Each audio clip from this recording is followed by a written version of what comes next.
How's it going, everybody? Welcome to the channel. This is Big Daddy Dave, and this is AgriBusiness Tonight, a show where we get to talk about maps, mods, and the news here in the world of Farming Simulator. How is everybody doing tonight? I hope you're having a fantastic day so far. Let's get to the intro.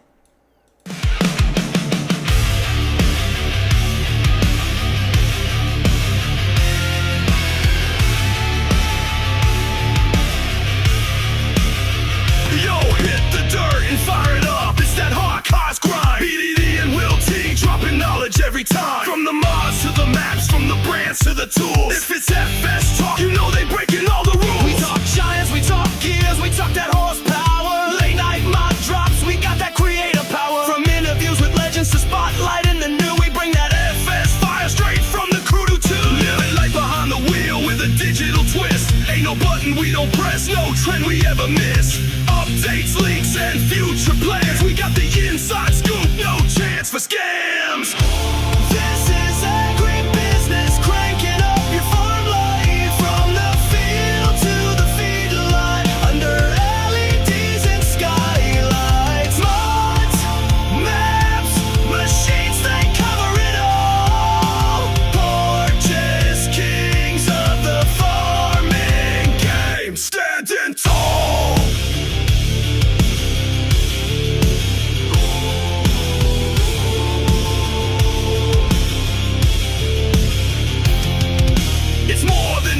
It's a way of thinking, talking shop while that diesel's drinking. From tractors to combines, dirt roads to drones, they build empires from screens and microphones. With every guest that drops in for a chat, you get the real talk, no filters, just facts. A spotlight on the builders and players who grind. They got love for the fans and the farm in mind.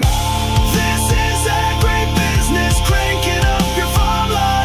From the field to the feedlot, under LEDs and skylights. Mods, maps, machines, they cover it all. Portents, kings of the farming game, standing tall. So plug in the pod and hit that sub. Roll out in style with your farming club.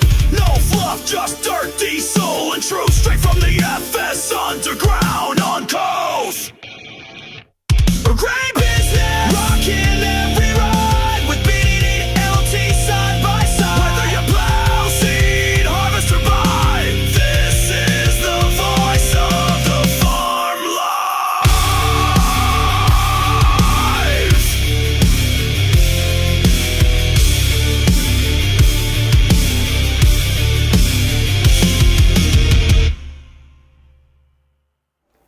Oh man, big shout out to Munchies for that intro song. Thank you again, Munchies. That is so good, so good. I unfortunately am not joined here tonight by my co-host WillT. He will be on later on tonight, but for right now, he's not here. So I'm going to be flying this one a little bit solo. So let's get to rocking and rolling. Let's get into what we get into here on AgriBusiness Tonight. Let's go ahead and bring this up and this over to here. Okay, so we got a fair bit of mods to talk about here tonight. Fair bit. So let's bring this open and check it out. We've got the Class Avon 450 pack. This was made by Farming Duds Puel and is 38.75 megabytes to download. We have in this pack the Class Avon 450, the Harvester, which is $226,500 to buy, 258 horsepower, and has a capacity of 8,000 liters. It also comes with the grain header that is 6.2 meters and a trailer that is almost $8,000, $7,950. Now, this particular mod, I don't quite understand, to be quite honest with you, because here in the game we do have the Class Avon 450, and thus we have all the kind of things, bells and whistles that go with it, such as the Vario 620, which is also part of this pack, as you can see. And I mean, we can get a trailer from something else. So I mean, all in all, it does look like a nice little mod, but it does say that it has enhanced sounds and improves physical behaviors, provided a significantly more realistic driving feel. But is that driving feel worth it for an additional near 40 megabytes? Me personally, I'm not quite sure about that. So for me, this one is going to be a pass. Let's see. We got Rail Fanning Jonah out there saying, I give this show a 5 stars. Awesome, Jonah. Greatly appreciate it. Thanks for coming out here tonight. Hope you're having a fantastic day so far. Samuel Wilkinson, how's it going, Samuel? Hope you're having a fantastic day so far. Says, hey, what up, BDD? And happy Father's Day. Yes, happy Father's Day to all those men out there who've been blessed with children of their own. They are an amazing and just, they're amazing. They're absolutely amazing and a blessing. So congratulations on this Father's Day, everyone. We also got Mega Farmer. How's it going, Mega Farmer? Hope you're having a fantastic day so far. Says, hello, buddy. Hope you are well. Smash that like button. I appreciate you hitting that like button. Greatly appreciate it. Jonah says, I'm having a great day. Yes, that's awesome, bud. Glad to hear it. Let's get on to the next one. So overall, I'm going to say that the Kloss here is going to be a hard pass simply because we already have it. Next one is the Rosselmash 1403 pack. This is the harvester that it costs us. This was made by Weekend Farmers, Ahran Modding, and is 21.81 megabytes to download. The harvester itself is $221,000, 500 horsepower, and has a diesel capacity of 1,080 liters and a silage additive capacity of 60 liters. It also comes with a header that is 3 meters wide and $29,000, and a secondary header that is $54,600. Required horsepower for this is 440 horsepower and is 6 meters wide. So this is a forage harvester. So if we take a look at our kind of closer comparables, we got our forage harvesters right here. As you can see, we do have a limited selection here. So let's scroll up just a little bit so we can see what the kind of vitals. So 500 horsepower is what's available for this one. So that is actually going to put us in bare minimum territory here. It's actually going to be a little bit smaller than the Fendt Katana, as we can see right here. And that one costs us $469,500 and has a minimum horsepower of 650. Now this one again has a horsepower of 500. So this one is a bit smaller, and it is only $221,000. So it is half the price, but not half the horsepower.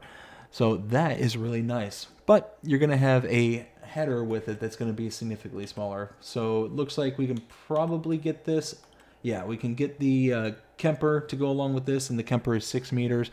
This one is actually about half the size at 3 meters to start, and got the bigger one at the little bit bigger horsepower. Both of them can be powered by this machine at 6 meters. So it's actually a little bit cheaper too, because you can see here the Kemper is $84,500, and the mod is actually $54,600. So this is actually kind of a good one. 21 megabytes to install this one, so it's not that intrusive on the file size. Looks like a nice little mod too, because I don't know, it's got that kind of old school look to it. I'm not quite sure the model year this is supposed to be, but looks good. I like it.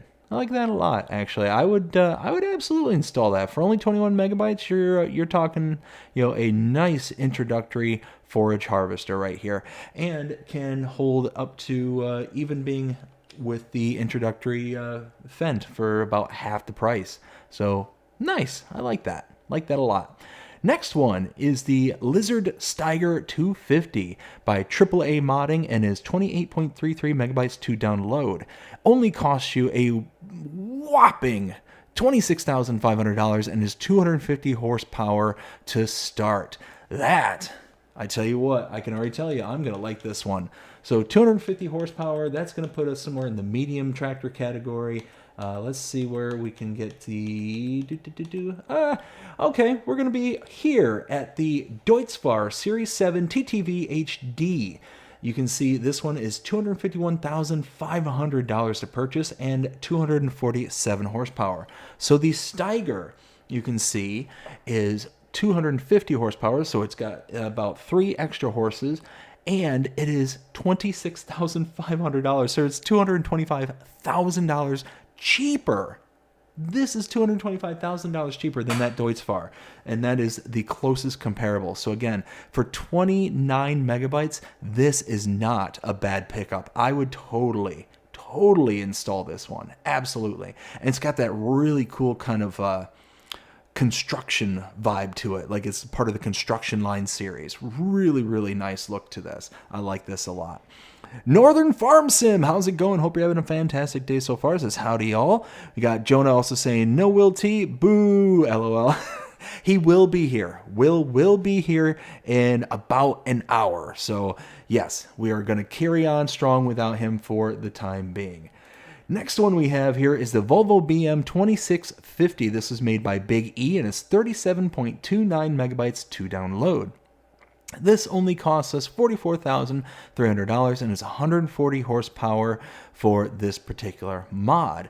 So let's take a look. This is going to be under small tractor territory, and this is going to be, let's see, what do we say, about 140 horsepower?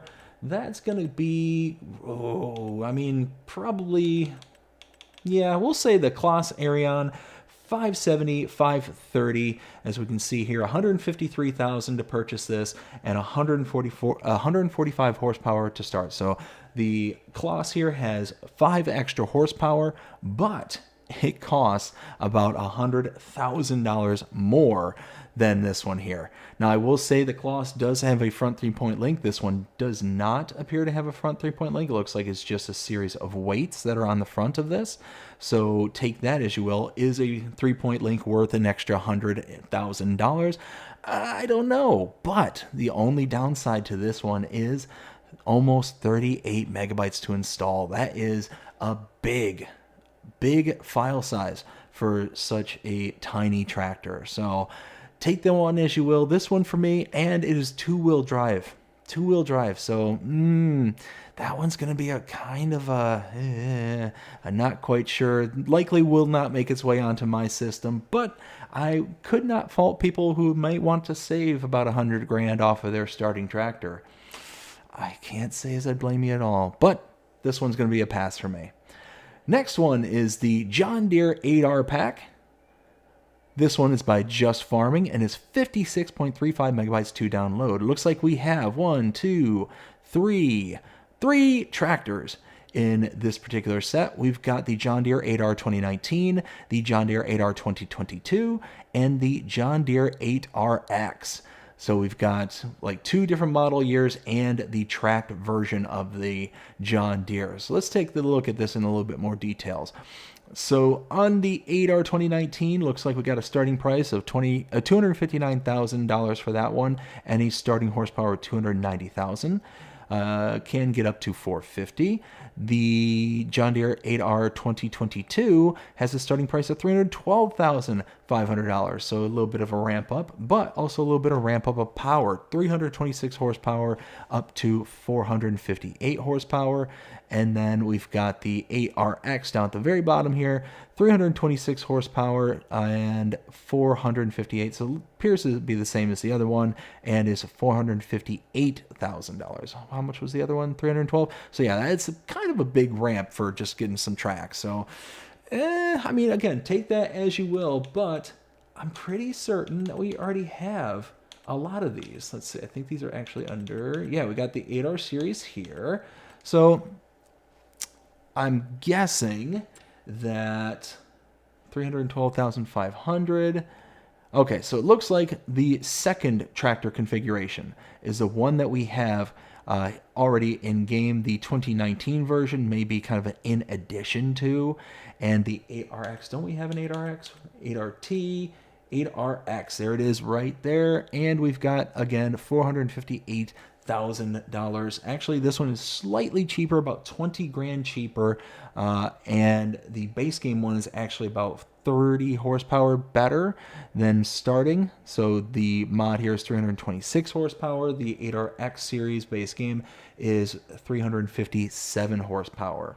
So all in all, I'm going to be a hard pass on this. And the reason being is 60 megabytes. 60 megabytes. And you basically have one of the tractors already, and you have a almost another tractor. So at most you're getting one tractor that's not in the base game. So all in all, this one's going to be a pass for me just because you're basically downloading two modded tractors that already exist in base game. It looks like, yeah, you get some additional bells and whistles with the whole opening of doors, you know, potentially opening windows and things like that. But as people know, my opinion on this, I can live with the base game stuff. I don't need opening doors and windows, especially at the price of 60 megabytes. It's unfortunately, console players, our space is precious, and yeah, we're gonna blitz right over that one. The next one we have here is the iMac CF10000 by iMac and ML Studio. This is 14.42 megabytes to install, price of $13,500 starting, and requires 75 horsepower and has a capacity of 10,000 liters. So as you can see here, it is a auger wagon. Let's take a look at our auger wagons here on the base game and see what kind of closer comparable that we have. So looks like this is going to be taking all of our normal grains and whatnot. So my guess is that we're going to have to utilize something that is relatively close to the Demco 850 single auger grain cart. As we can see here, this is going to be our closest comparable and has a horsepower requirement, 175 horsepower and 30,000 liters, but costs nearly $70,000. Again, this one is only $13,500, so this is a huge savings. If this was a, let's see, at 13,500, quick math, you're talking about a 3X to get up to the Demco size there. You're talking about 29, little over $40,000. So you're going to be saving a little bit of cash on this one. So that's actually really nice right there. And it's only 15 megabytes to install. So all in all, yeah, I'd be all right with this. And this actually has kind of a nice little animation. It looks like that this kind of takes in combination a tipper trailer and a auger wagon kind of all together. So you can see right here in this picture how the wagon's actually tipping back into the auger, and the auger is then taking the grain into this kind of storage bin. That's actually kind of cool. It's a unique little feature. You don't see that on too many. Normally you get the big augers right in the drum of the wagon and kind of goes from there. But it does look like it also doubles over as a trailer as well. So very, very cool. I like that. And it's nearly the $1,000 per 1,000 liters, which is what I go for when I look for my trailers, and in this case, an auger wagon. So all in all, yeah, I say this would be worth it. Brady, how's it going, Brady? Hope you're having a fantastic day so far. Says hello, everyone. Hello, Brady. Next one we have here is another iMac GE19270. This is again by iMac and ML Studios, and is 1.45 megabytes to install. This is a leveler. So we can see here for the price of $5,000 and 80 horsepower, we have the ability to kind of tidy up and straighten up our bunker silos.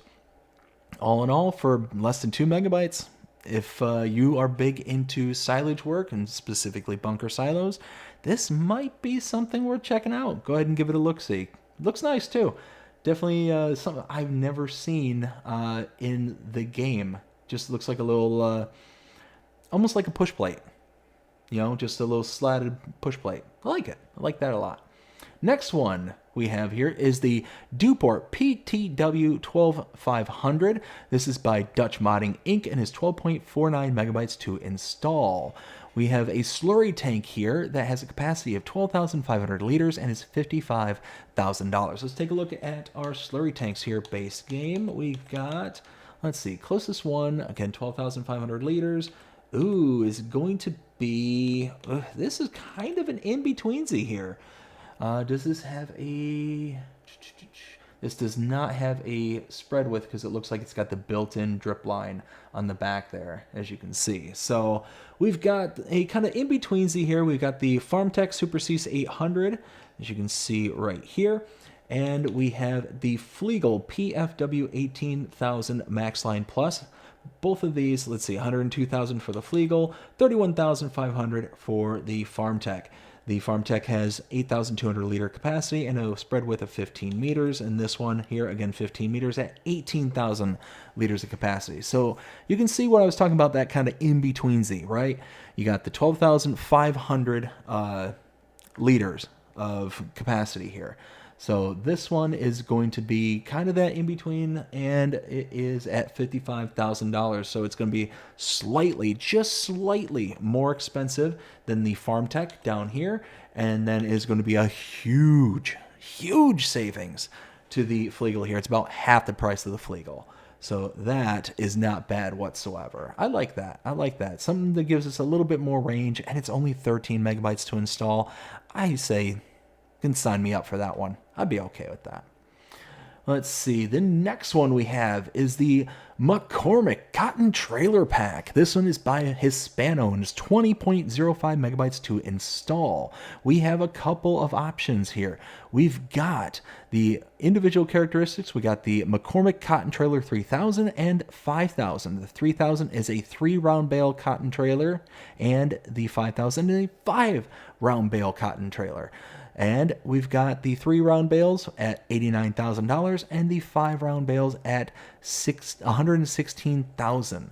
So I do believe, if I'm not mistaken, we already have... Yeah. So you can see here, we've already got this one base game, the McCormick Industries Cotton Tag Trailer. $89,000, the one mod that we're looking at. So really, this looks like a duplicate. The secondary part here, or I should say the first part here, up here at the top, you have the 89,000, base game one is 89,000. So this is already in the game. What you're adding at the cost of 20 megabytes is this second trailer to add 2 more cotton bales to your trips. So this one here, this one's kind of a push for me. I like the fact that we can increase our capacity. That's really nice. But it's just one of those where when we already have something that's base game, that's kind of iffy. Now, the one thing I will say that kind of makes this a little step above the rest is that it does have alternative configurations. So you can have this in like a gooseneck configuration. You can see here it's hooked up to the semi-truck trailer in this screenshot. And we've got just a normal tractor come along configuration as well. So that is a nice little addition. So you might consider installing this for 20 megabytes to be able to just run around with a semi-truck as opposed to any of your tractors and like holding up that equipment. You'd be able to just utilize your trucks and go from there. So that's kind of a nice little option. So this one's going to be kind of I can be pushed in any direction, right? It's one of those where I can see the benefits. I could also see it kind of being the same as well. The question is, has enough been changed on it to make it worth the megabytes to install? So that's where I'm getting at. Let's see. Samuel says, new mods and maps coming soon to all platforms, PS5, Xbox, and PC at Farming Simulator 25. 100% there, bud. Absolutely. Northern Farm Sim says, have a great stream. Just popped in to hang in for a few and say hello. See ya. All right, Northern Farm Sim, thank you so much for coming out tonight. Thank you so much. You have yourself a fantastic rest of your day. Jody, how's it going? Hope you're having a fantastic day so far. Says, I downloaded that cotton trailer. I like it. Yeah, like I said, it's one of those that I can be persuaded in any direction. You could be like, but BDD. And I'd be like, you know what? You're right. And then somebody else would be like, but BDD. And I'd be like, you know what? You're right. It's one of those that I'm not going to make a strong opinion on this because I can find the love for that 5 bale. That one totally makes sense to me, and I would want that. But the 3 bale, is the gooseneck configuration really worth it? It seems more positive than negative, so I'll lean towards the positive. Let's see. The next one we have here is the Gavile bale trailer. This is made by LVT Modding and is 11.12 megabytes to install. As you can see here, this is a bale trailer. It allows us to actually store our bales. It does have auto loading for square bales of 180, 220, and 240, as well as the round bales of 125, 150, and 180. So this is all your standard bale sizes. This is going to be found on your transport and is going to be $12,000. Now, it doesn't tell you in this just how much that it holds, at least I'm not seeing. So this one is going to be a kind of a this one's not even going to be a kind of I like. This one is a I like. I like any of these kind of trailers that gives you the option to be able to utilize them as your just flat deck trailer. That's really nice right off the rip. But then you also have bale configurations that allow you to manually put the bales on or to do auto loading. I love a trailer like this that will give you those options, that will make it easier if you wanted to, or leave it just the bare minimum as, you know, the game was intended to be played.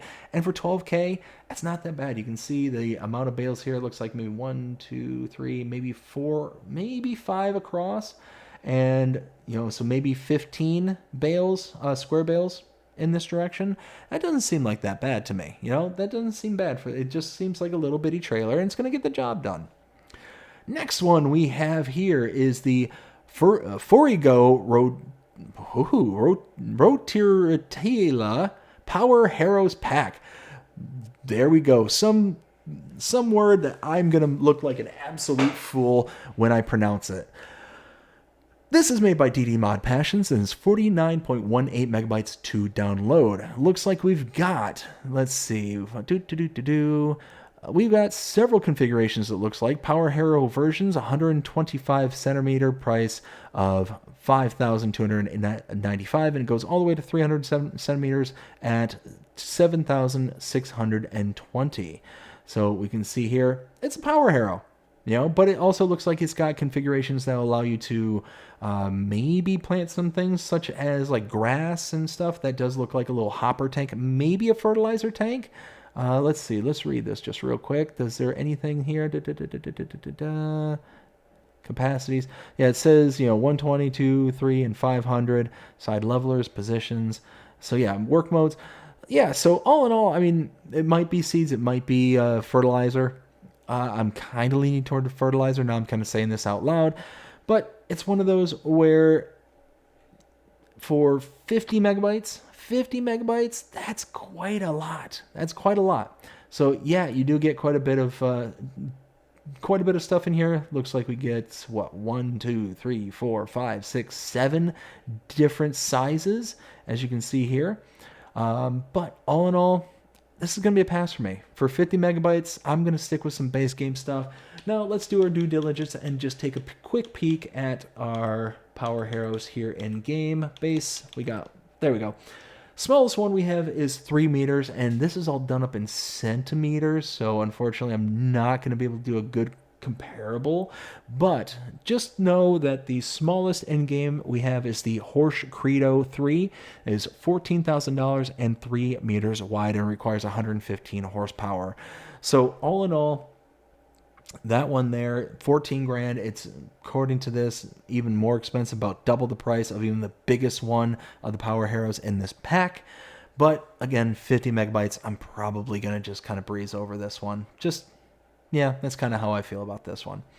Samuel says, I downloaded that John Deere Tractor 3. Nice. Jody says, have a good day so far, buddy. How about you? I'm having a fantastic day. I'm glad to hear that you're having a good one too, bud. Glad to hear it. Next one we have here is the Lizard Agri 13. This is by KRKZ Modding and is 2.60 megabytes to install. We got a base price of $20,000 and 5.5 meter working width. Now this is considered a subsoiler, so let's take a look at our subsoilers right over here. 5.5 working width.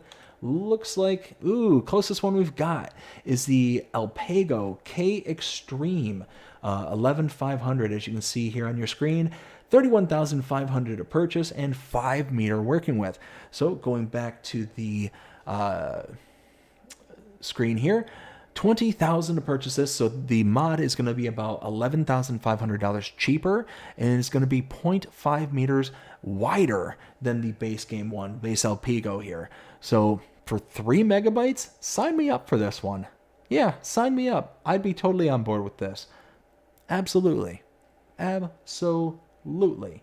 And it does have that kind of, V-shape, like kind of plowing feature, but for the most part, you're going to be able to get this relatively straight on your fields. It's not like it's a, chisel back plow or anything like that. Some goofy nonsense that we got to worry about too heavily. Farmer Groot, how you doing? Hope you're having a fantastic day so far. It says, Happy Father's Day, Dave. I could have filled in for Will, but I understand it's too late now, LOL. You know what, bud? I didn't even think of it. Just been kind of busy, with the Father's Day and all that stuff, but appreciate the offer there, Groot. All right, let's go ahead and check out the next one here. We got the PTO Power Washer by Kelly Modding. This is 1.39 megabytes to install and only costs a whopping $900. This is actually a really cool mod. I actually really like this one. So what this is, it's a power washer. At the end of the day, it's a power washer. And if we take a look at our menus for our buying, let's see there we go.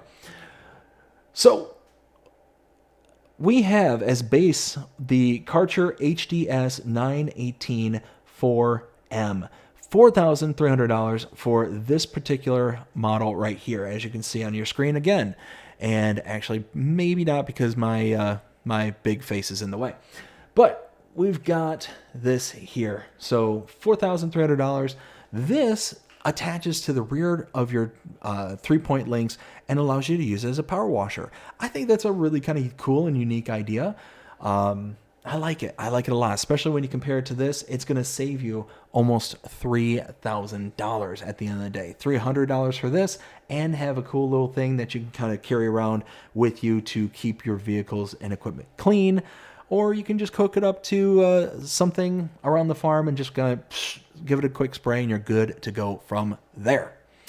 So let's check out the next one here. We got the Big Machine Haul. This is made by Eplox and is 9.06 megabytes to install. Costs you $120,000, $190 with solar panels, and will bring in an income of $300. I presume that's per hour, $300 per hour. So not too shabby. And then taking a look at the building itself, it actually looks really sharp. I love the whole kind of arch on the inside of there, the kind of structural arch, as well as the kind of rivets and studs that are actually found all throughout those stud work. I like it. It's got nice detail and all that, and it's only 10 megabytes to install. Not too shabby if you ask me. I'd say I'll go ahead and go for this. Again, look at that detail that's inside. You got the heavy frame stud work that's running kind of east to west in the picture there. And let's go back real quick. East to west in the picture here. And then you got all these stud works that are going north and south. I like this. I think that this on the inside is extremely highly detailed. Looks like it's just made like a brick outhouse, Just, I love it. Love it, love it, love it. Next one we have is the wind turbine. This is by Anur Emery and is 1.07 megabytes to download. Only cost you $7,500, and it will give you an income of $41,000 to $1,000 per hour. I like this. I like this a lot. You can see that it's got a very unique kind of cylindrical design there, meant to kind of almost like a clamshell design if you take a look at it at certain angles here.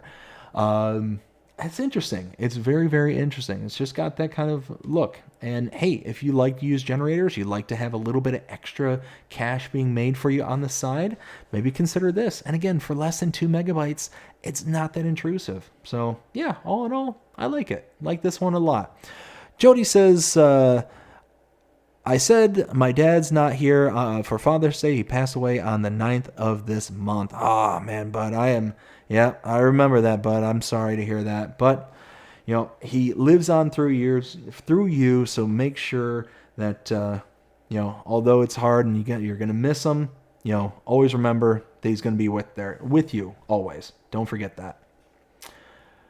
Let's see. Next one we have here is the large decorative building.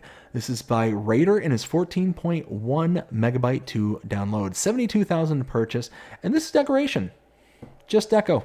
As you can see here, it does look good though. Looks like it's almost like that kind of storage building vibe that I get from this kind of picture right here. It reminds me of like my friend lived in the city, and they had a loading bay into a storage unit. It was like one of those cube storage units, you know what I'm talking about, to where you can take all your extra stuff that you don't want in your immediate or you want to hold on to because you don't have room, and you throw it in there. It had a very similar thing to this. But just looks like, just your kind of, standard kind of office building kind of thing. Office building, loading building, kind of thing. It looks good. Looks good. 15 megabytes. If you're looking for a little bit of extra deco for your map, go ahead and check this one out. Let's see. And that was the last one here for the 13th.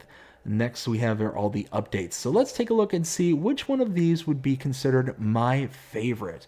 And, ooh, man, do I have a soft spot for this Lizard Stiger right here. This one here, yeah, this is over my threshold that I tend to like, at that 28.33. I tend to like to go for about 25 megabytes for my mods. But all in all, I like this because $26,500. You can save so much money for 250 horsepower tractor. Yeah, you're missing out on that front 3-point length. That's a bummer. But you do have means to make this work for a pretty good scale. And again, I love that kind of construction vibe that this has. This is the kind of equipment I remember seeing around the construction site when I would go and help my father around there. When I would go help and I would go have some fun down in the gravel pits. So yeah, this is very familiar. So love that. Now we're moving on to the next day. We've got the 12th of this month. We got the SDF Vineyard pack, 70.63 megabytes to install, and is made by AZ Bunker. Whew, this is a big one, but you can see we do get quite a bit of stuff in here. So I'm not going to read through all this stuff, but it does look like we get quite a bit. We got the Golden 75 Compigo, the Golden 85 Compedo, the Agile 880S, the Agile 990S, the X9708, the X9709, the Agro Compact 70 F4, all this stuff. All this stuff here is for your vineyard and olive work, and it has a power requirement of 70 to 85 and base price of $35,000. Then you've got things like this where you got your front loaders that you can utilize. You also got another front loader tool right there, another front loader tool at 1.2 meters. And let's take a look at all this stuff here. So you can see we got the trimmer right here on the front of this tractor. We also have some what appears to be like front loader tools. Yeah, you can see all the front loader tools, and it looks like we got all these like different tractors that are part of this pack. And you can see up here at the top, it does fall under the small tractors category. So most of these are just tractors, but it looks like you got various different color options and whatnot. Kind of reminds me of the almost like the Antonio Carrero pack, as well as having some additional front loader tools. So yeah, looks really good. It's you got the same golden. So is this all same? Okay, here we got a Hurleman, so that's nice. Another same. Oh, and a Lamborghini. So looks like we got different models and different stuff within our tractor configurables. So very nice, very, very nice. So if you want some olive and or grape work tractors, this is gonna be something to look at. But for me, I'm gonna skip this because I cannot stand olives or grapes. And at 71 megabytes to install this, regardless of the number of tractors you get out of this, whether you get Lamborghini, same, Hurleman, even if you get 100 more, I'm still just gonna be like, nope, not a pack for me, not a pack for me. Next one we have is the American Shed Pack. This is by American Modding Inc. and is 45.07 megabytes to install. So we can see we have several barns at our disposal in this pack. at a American barn for $60,000, a open air barn for $40,000, the small American pole barn for $85,000, small pole barn for $90,000, and the shed for $290,000. You can see we do get quite a bit in this pack, and it looks really sharp. This will look very good if you have this pack and you build strictly using this pack all around the kind of uniform farm. That'll be a pretty sharp looking farm at the end of the day, I think. So yeah, if you got yourself a nice American map, such as a Riverbend Springs or something like that, or any of the mod maps, check this pack out because it's got some really good details. You can see how the backing on this building here has what looks to be MDF board on the interior there, a whole bunch of rafters. It's just looking really, really good. Again, you got the MDF all around the office area on this internal building here. Again, looks really, really sharp. Give it a see. It might be something that you actually like. Let's see. Next one we have here is the hydraulic Ballard. This is made by Mapper's Paradise and is 4.73 megabytes to install. This is a Ballard. This is something to get into your way. It is a fancy gate, if you ask me. But it's not anything wrong with a little bit of fancy every once in a while.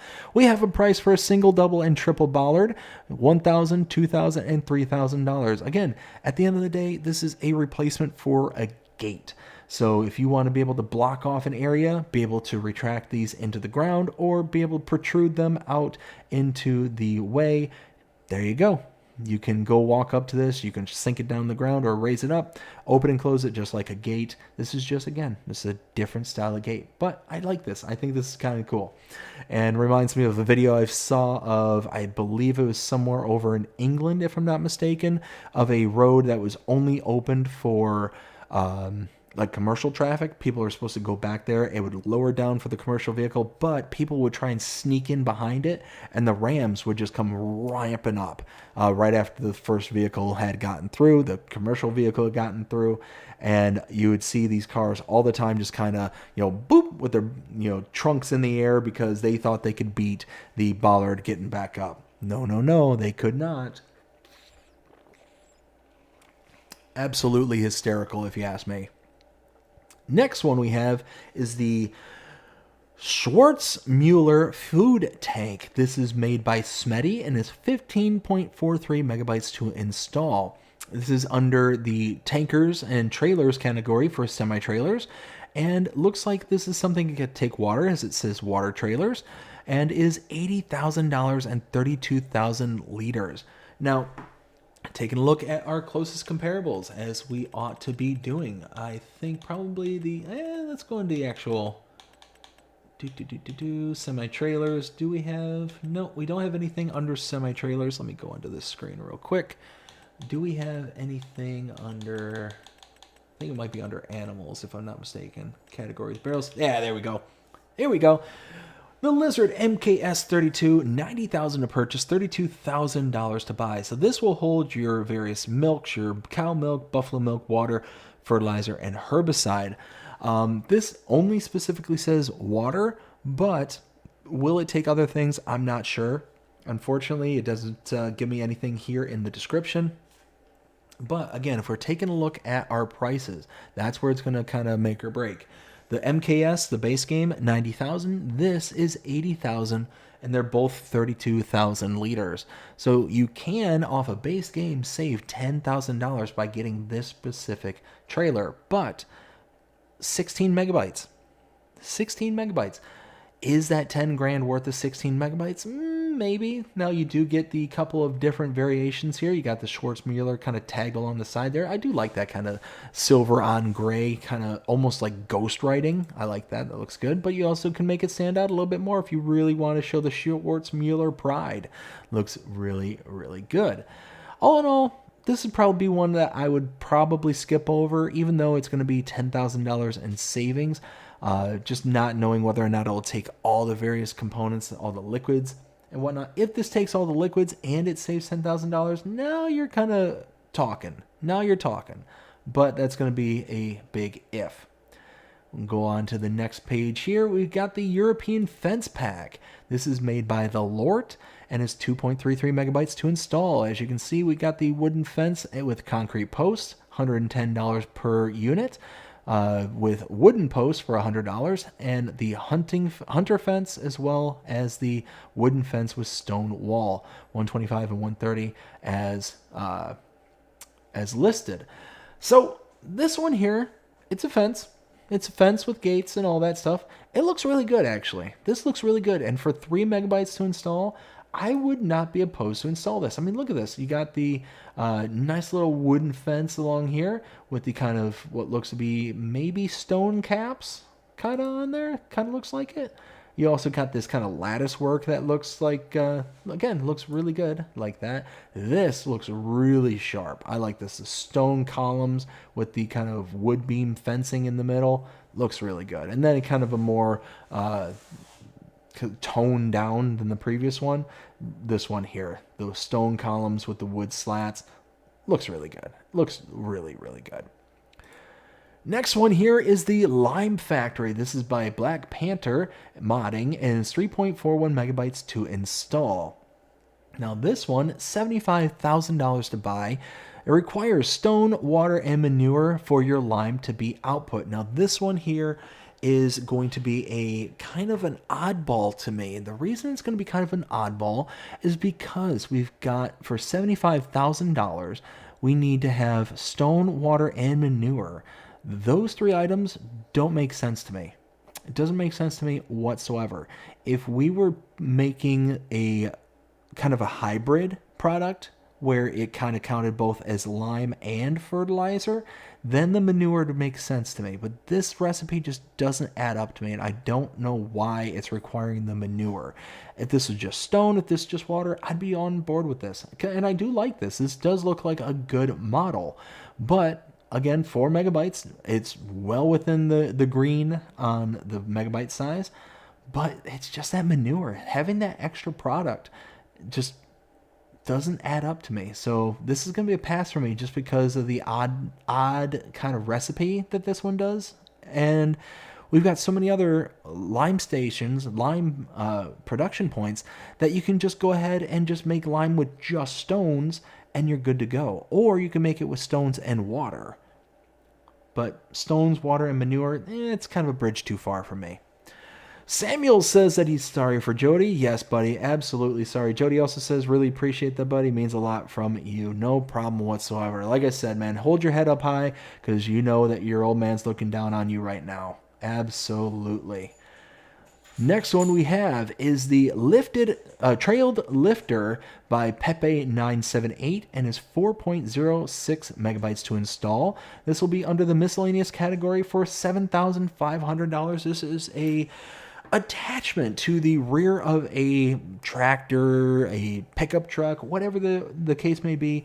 This is intended to add a 3-point link to the rear of a vehicle that does not have one. As you can see here, we got the Fiat Agri tractor that is right there, and that has no 3-point link on the back of it. It only has a trailer connection, and that's what this does, is that it takes that trailer connection, hooks it up to the trailed lifter, and gives you a 3-point link off of the back of that. So if you want to use a vehicle that has a hitch to it, but you want to be able to use it with a 3-point link instrument, like a cultivator, like a insert any kind of 3-point link attachable instrument, here you go.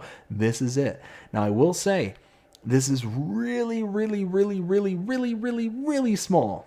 This lifter is really small. We do have another version. I don't think it's part of base game. I could be wrong. I think it might be a mod.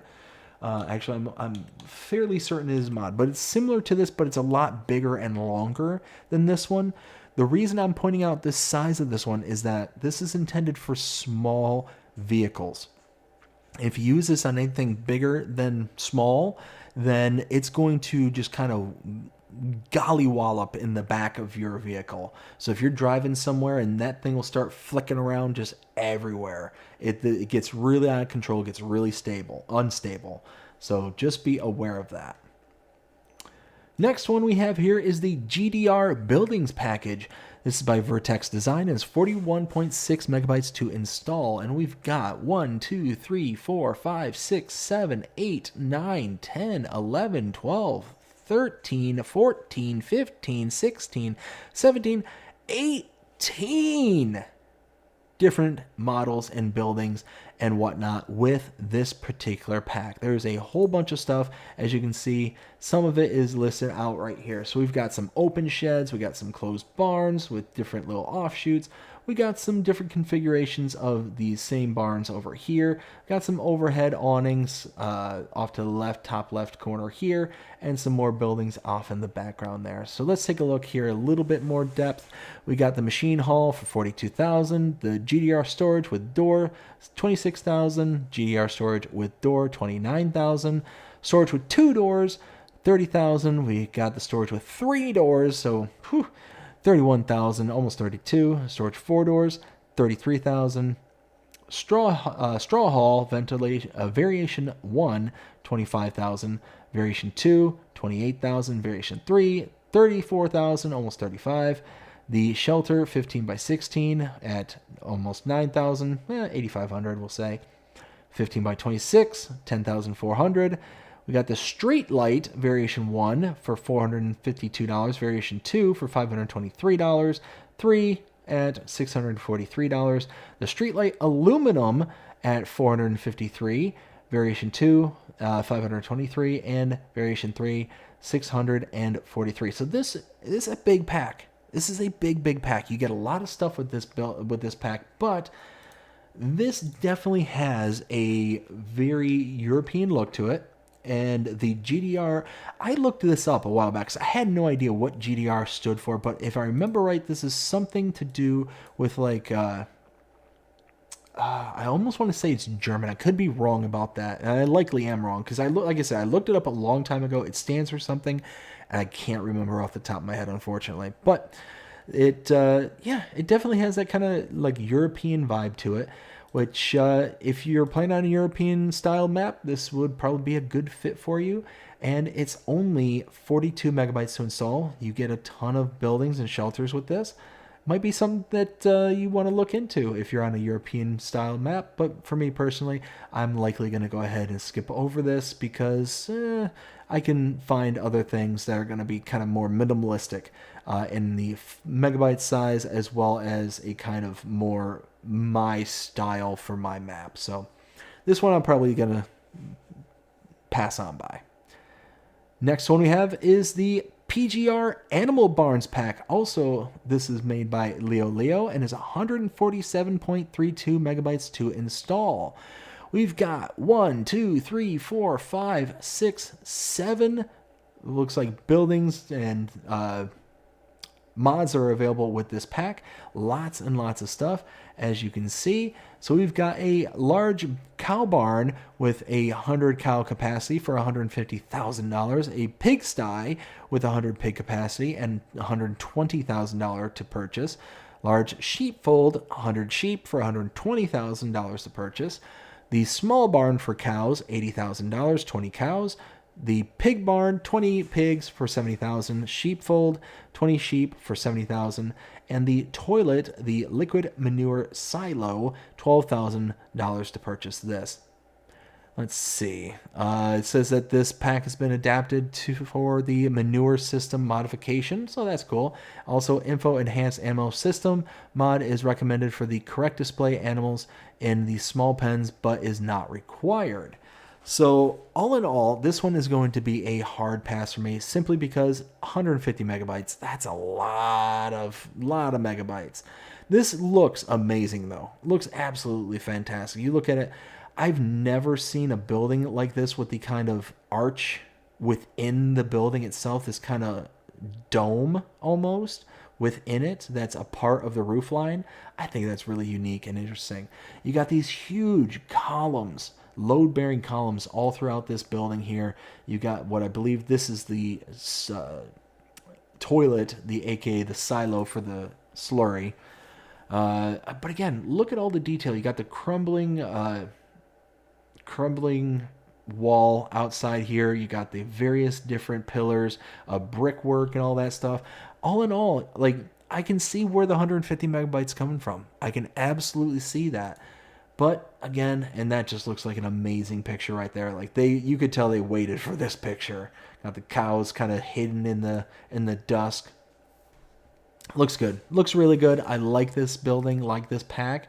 I just wish that it wasn't as intrusive for the megabyte size. But it is what it is. Next one is the American Midwest. Wow, words are hard.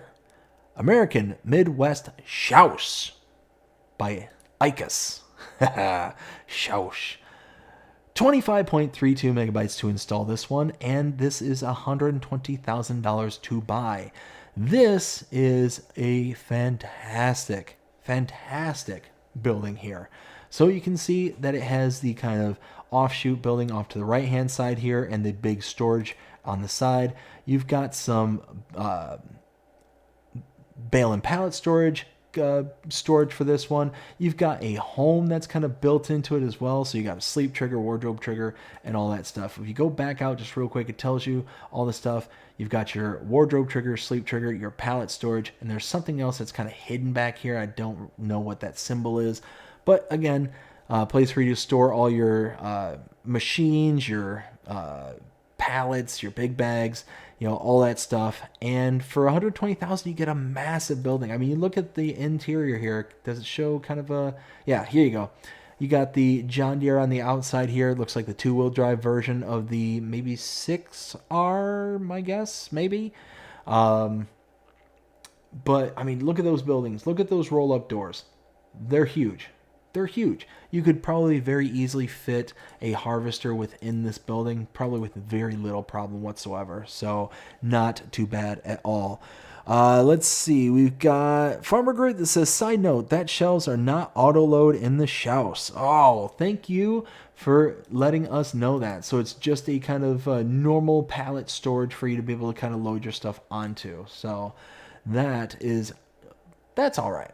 Nothing wrong with that. Next one we have is the Fiat X70 series by SMI Modding Team, 18.88 megabytes to install, and we've got two separate versions. We got a four-wheel drive version of the Fiat here for $23,000 and a two-wheel drive version for $20,000. This has a power range of 60 to 120 horsepower. Now, taking a look at our closest comparables, it's going to be under the small tractor section here. And let's see, 60 horsepower was the start, so let's take a look. Really, the Landini, you're talking really small. Even the Zader here, we can go with the Zader because this is supposed to be like a full size, not a kind of grape and olive vineyard tractor like the Landini is. So let's go with this one, the Zader, approximate HS, $60,000 to purchase this, 76 horsepower. So right there, it's got 16 extra horses, but $60,000. So you're talking even the two-wheel drive is about $40,000 cheaper than what this one has.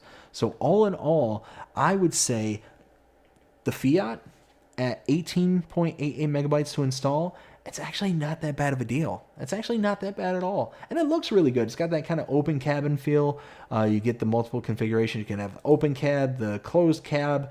Kind of looks like you just kind of sheet metaled it together, which is kind of cool. I like that. But again, it's got a good like old school look to it. And $23,000 for the most expensive configuration to start base at a four-wheel drive, that's pretty cool. That's pretty cool indeed. I like this a lot. Let's see. We got Farming with Outlaw Ag. Farming with Outlaw. How are you doing today? Hope you're having a fantastic day so far. Says, what's going on, everyone? What's going on with you? Next one we have here is the Feltrina Flatbed Series by SMI Modding Team. We have several mods from them this past week. 22.33 megabytes to install. We've got what appears to be 6 separate trailers or configurations of the trailer. Looks like we have the flatbed trailer for $38,000. We got a bale trailer for $41,000. Does it say this is available in auto load? I don't see auto load configurable. So there we go. Nice. $41,000 for that. Log trailer, $43,000. Got the secondary version. So that was for the MR3A configurations. Now we're on to the MR4A configurations. The flatbed, $42,000. Bale trailer, $45,000. Again, with auto load configurable. And the log trailer for $47,000. So check that out. So we got the flat deck. We got the bale trailer. And hopefully we see a log configuration on the next one. Maybe. Nope. Let's see. Oh, now that looks good. That looks pretty good indeed. There's the log configuration. So, yeah, we've got a kind of a Swiss Army knife of flat deck trailers, which is really, really nice. So you can have all sorts of different stuff going on here. Now, taking a look at, see, this one's kind of difficult because you don't want to just look at a flat deck trailer. You don't want to just look at a log trailer. You don't want to just look at a auto load bale trailer. So, and really base game, you don't get an auto load bale trailer. So all in all, this is kind of going to be a difficult one. Farm tech, you know, you've got $20,500 for the flat deck trailer. Also does the, it also does the, straps and all that stuff for you to be able to load your bales and stuff on manually. For $20,000, this, $47,000 for the triple axle. Really, we don't have anything that's kind of good as a comparable to this. So this one's really going to be a dealer's choice at 22, almost 23 megabytes to install. Not that shabby. Not that shabby indeed. Let's see. Where was I? Let's see. Farmer Groot says, I believe that was base game in 19, maybe. I believe this is the Fiat was a different version, but it's very close. Outlaw says, good besides sitting in a motel room with no air conditioning, just using a box fan. Holy smokes. Yeah, that does not sound like fun. But hopefully we can distract you here for a little bit here on AgriBusiness Tonight. Let me go ahead and take a drink here real quick. Got to wet the whistle. Let's go ahead and move on to the next one. We've got down here the log piling area with invisible wall by Shumino modding, 10.05 megabytes to install, and we've got several configurations under this one. So log piling area with metal posts. We've got the 10 meter to 20 meter discrepancy here for $500. We got the log piling area with wood posts, again 10 meter to 20 meter. Gives you all the various cut lengths for the various logs that can fit in there. And then log piling area with guide poles. Again, $500. Everything's $500. And the various widths that are there. So looks actually really cool. Let's kind of go through this real quick. You can see all the invisible walls that are here in this screenshot. And then we take a look. Check that out. It looks good. And what I like about it, because of those invisible walls, you're going to keep nice, neat stacks, even if you're not that good at slinging this stuff around. Me personally, I'm not that great at this stuff, so I might actually consider installing this because, again, at 11 megabytes, you can have nice place to bunk your trees and whatnot, all your cutoffs, and not have to worry about them kind of getting slung around or anything like that. Now, most likely, if you're anything like me, you're going to run into like stacking the logs on top of these invisible walls and stuff. Likely that'll happen, but it won't be the end of the world. So again, that's pretty cool. I like that. Like that a lot. As a matter of fact, bam, gonna hold that off to the side for the time being. Next one here is the ground lines decals by Shimano modding. 3.87 megabytes to install. And we've got white lines, options, pristine lines between 1 to 4 meters from $1 to $400. Weathered lines, again, 1 to 400. And we got more white lines. Looks like this is all kind of done like fencing is what it says. You got the category of fences and all this stuff. You got orange lines and so on and so forth. So check this out. So you could almost make like an entire parking structure because of all this. like parking structure, like a complete cutout. If you own the property, you're going to be able to put this stuff down. And because it's like a fence, you're going to be able to make all those nice little details and all that stuff. And you get the weathered look versus the kind of nice and pristine look. That's really cool. This is really cool. Again, for only, what, 4 megabytes? If you want to have kind of a more in-depth view and control over how your town looks, and you want to add parking spaces and all this stuff, this might be a good option for you. Check it out. Go ahead and check it out. Next one is the Curbstone Fence Pack by Shimano Modding. Again, Shimano, 3 in a row. Got the triple header here. 10.53 megabytes to install. We got the Curbstone at a price of $10. Again, this is going to be under fences. We got a 45, a 90, 45, and 90 for the R175. And we got the segmented ends. We got the low curbstone and the roadside drains. So we got a whole bunch of stuff. So again, very similar to the last pack, where you're going to be able to paint down all your fencing in the roadway to kind of dress up a map. This is going to basically do the same thing, to where you're going to have all these various different cutouts within the map itself. Again, looks really, really sharp. You're going to be able to dress it up a lot. So again, I like this one. And 11 megabytes, that's not that bad. It's not that bad. Now, I will say this one does definitely have more of a European style vibe to them in the way that they're designed. So maybe you're going to run into that kind of issue if you're working on a European style map. Here you go. This would be kind of a good one. But this definitely would kind of stand out if you're playing on an American style map. Next one, and this one Big Daddy Dave likes a lot. The Animal Transport Trailer Pack by Mac Trucker 921, but 8.4 megabytes to install.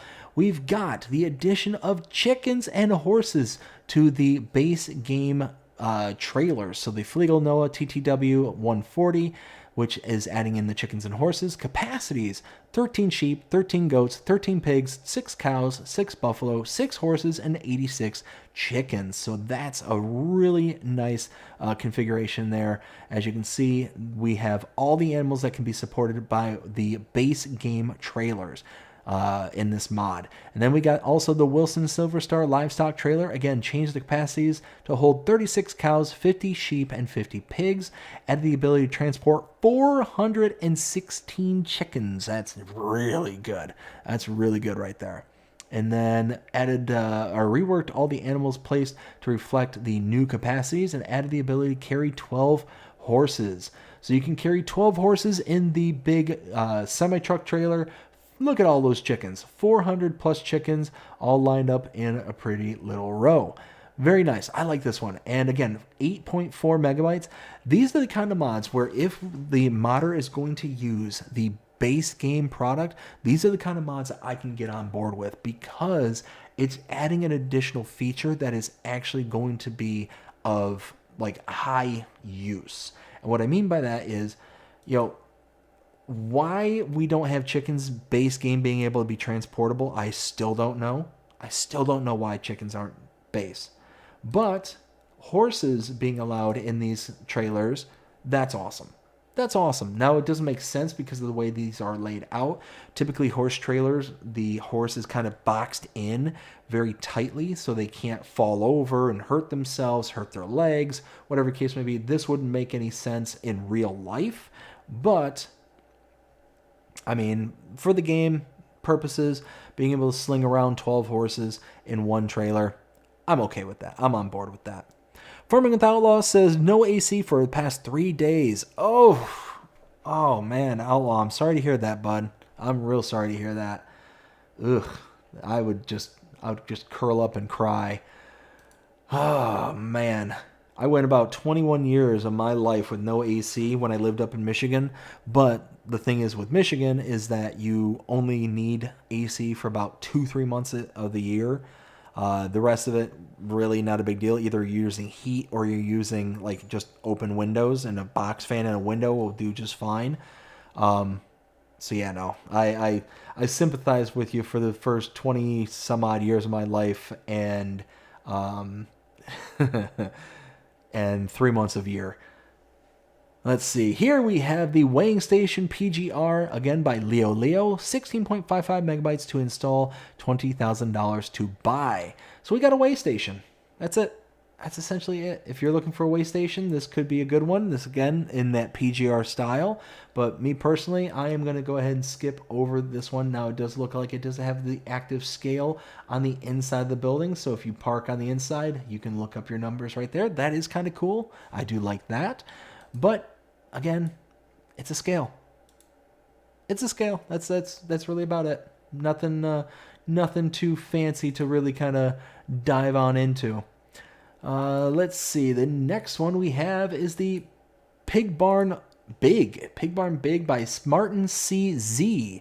This is going to be 14.16 megabytes to install, and we have $164,000 to purchase with room for 490 pigs. Capacity of 35,000 liters of food and 20,000 liters of water. So you are going to have to bring water to this, but this looks really, really sharp. Again, you got the nice weathering on the inside of the building, the kind of staining along the bottom half, the kind of mud that's caked on the outside of the windows. It's nice. This is a nice little building, and looks like it's going to be functional. I do like that, personally. And if we take a look at our kind of closest comparable, we take a look at the buy menu here. Let's go ahead and go under animals and under our pigs. We need something with a capacity of 490 or around that price. And really, we don't have anything around that. Anything. But this is actually kind of cool. Check it out. The Pigsty Large here for the Horman series. 164,000. The mod, 164,000. This one here on the screen only holds 275 pigs. This one here, the mod, holds 490. So for the same exact price, you are getting a couple of hundred additional slots for your pigs. Now, the only difference is that the base game one will handle water for you. This one will not handle the water. You will have to put water into this. So for 15 megabytes, I don't think that's that bad. I think that's actually kind of a nice little barn right there. And you got all the lighting built up on the inside. It's pretty cool. I like it. If you're big into pigs, check this one out. This one is actually really interesting. This is the hand baling tools by FarmSim Timmy86. Timmy! 3.73 megabytes to install. We have the Lizard hand baler and the Lizard windrowing pitchfork. This is actually really cool. The hand baler, $500 to purchase, requires 10 horsepower. I don't know why. And makes square bales. Working with the 2 meters. The windrower, the pitchfork, is again $50. So all in, $550 for a windrower and a baler. Again, 10 horsepower for some reason. And 1 meter working with. Now, why? Check it out. Check that out. That is so cool. You can literally just kind of hop into this thing and just chug away and make your own little baby bales. And you got your little pitchfork windrower, so you can kind of get it online.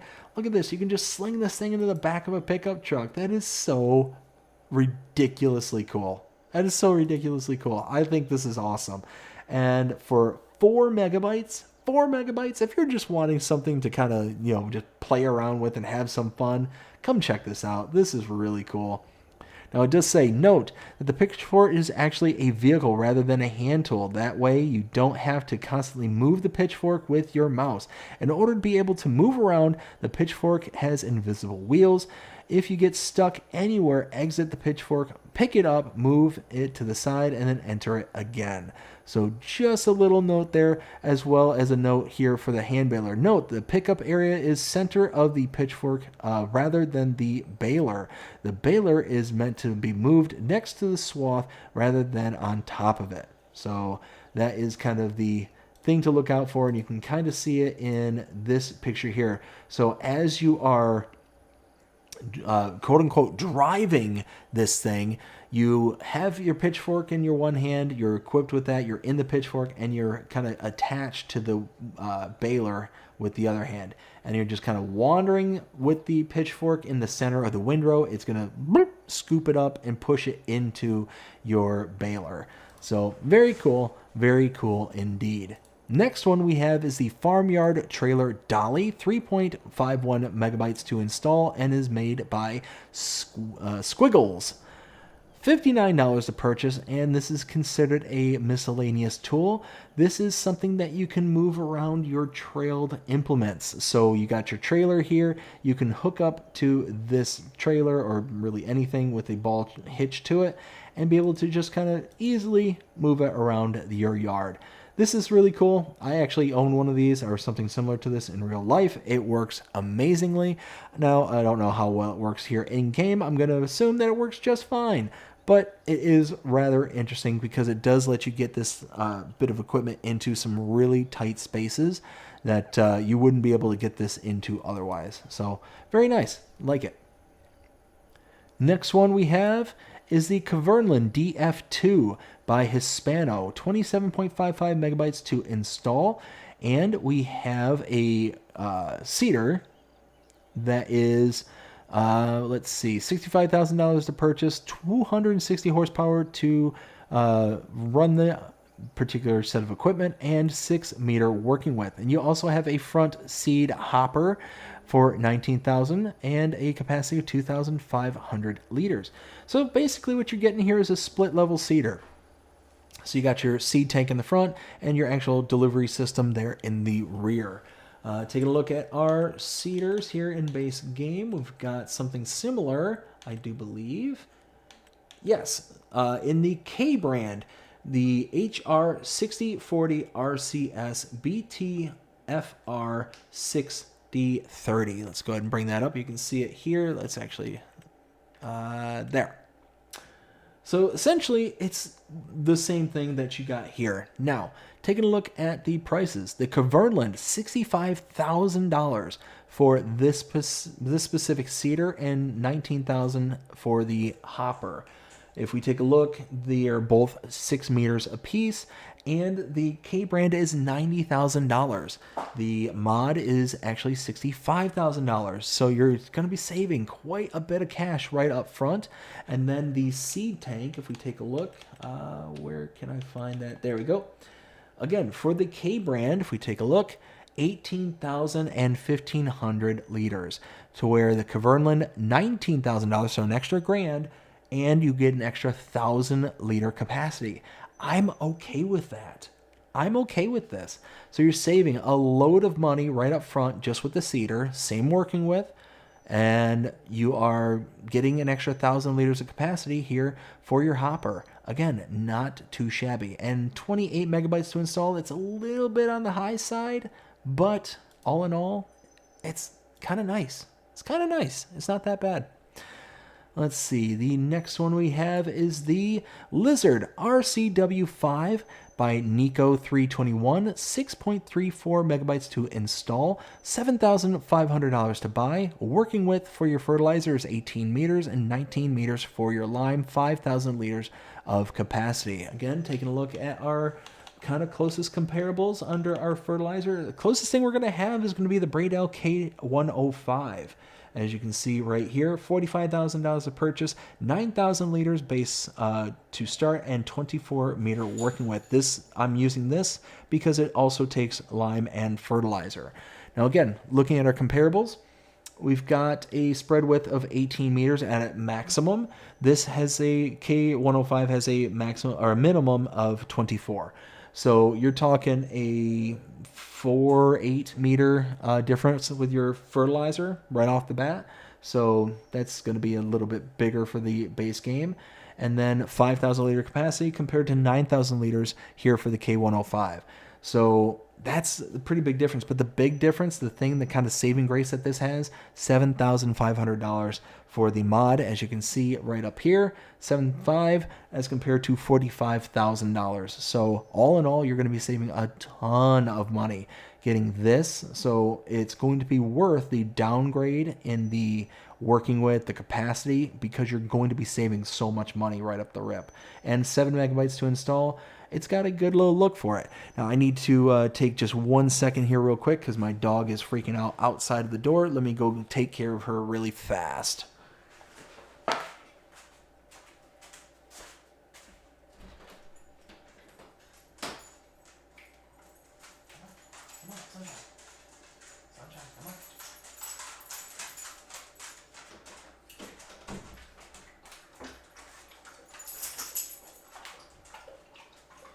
Alright, so sorry about that. My doggy wanted to come in and get a drink. Let's see. So what do we got going on for the next one? And actually, what day are we on? Oh, we're on the 6th already. I kind of been blazing through. Where was the cutoff for the 12th? There's the 11th. Okay, there's the 12th. Oh, we're in the 11th right there. Okay, well, let's take a look. What's some of the favorites here for the 12th here? So we got, ooh, man, not a lot of options here for the 12th, is there? I think out of all of them, I'd probably have to go with the American Shed Pack. Really, it's about, really wasn't a strong day for mods on the 12th. Now let's keep on going here. We got in the next one, again we're on the 11th, the Fendt 500 Vario Gen 3 by Byron Agrar is 32.02 megabytes to install. So here we got the Gen 3 tractor for 152,500 and 131 horsepower for this specific model. Now I do believe we already have this. If I'm not mistaken, let's see. This is the Fendt 500. Yeah, we got it. Base game. So Fendt 500 Vario, as you can see here.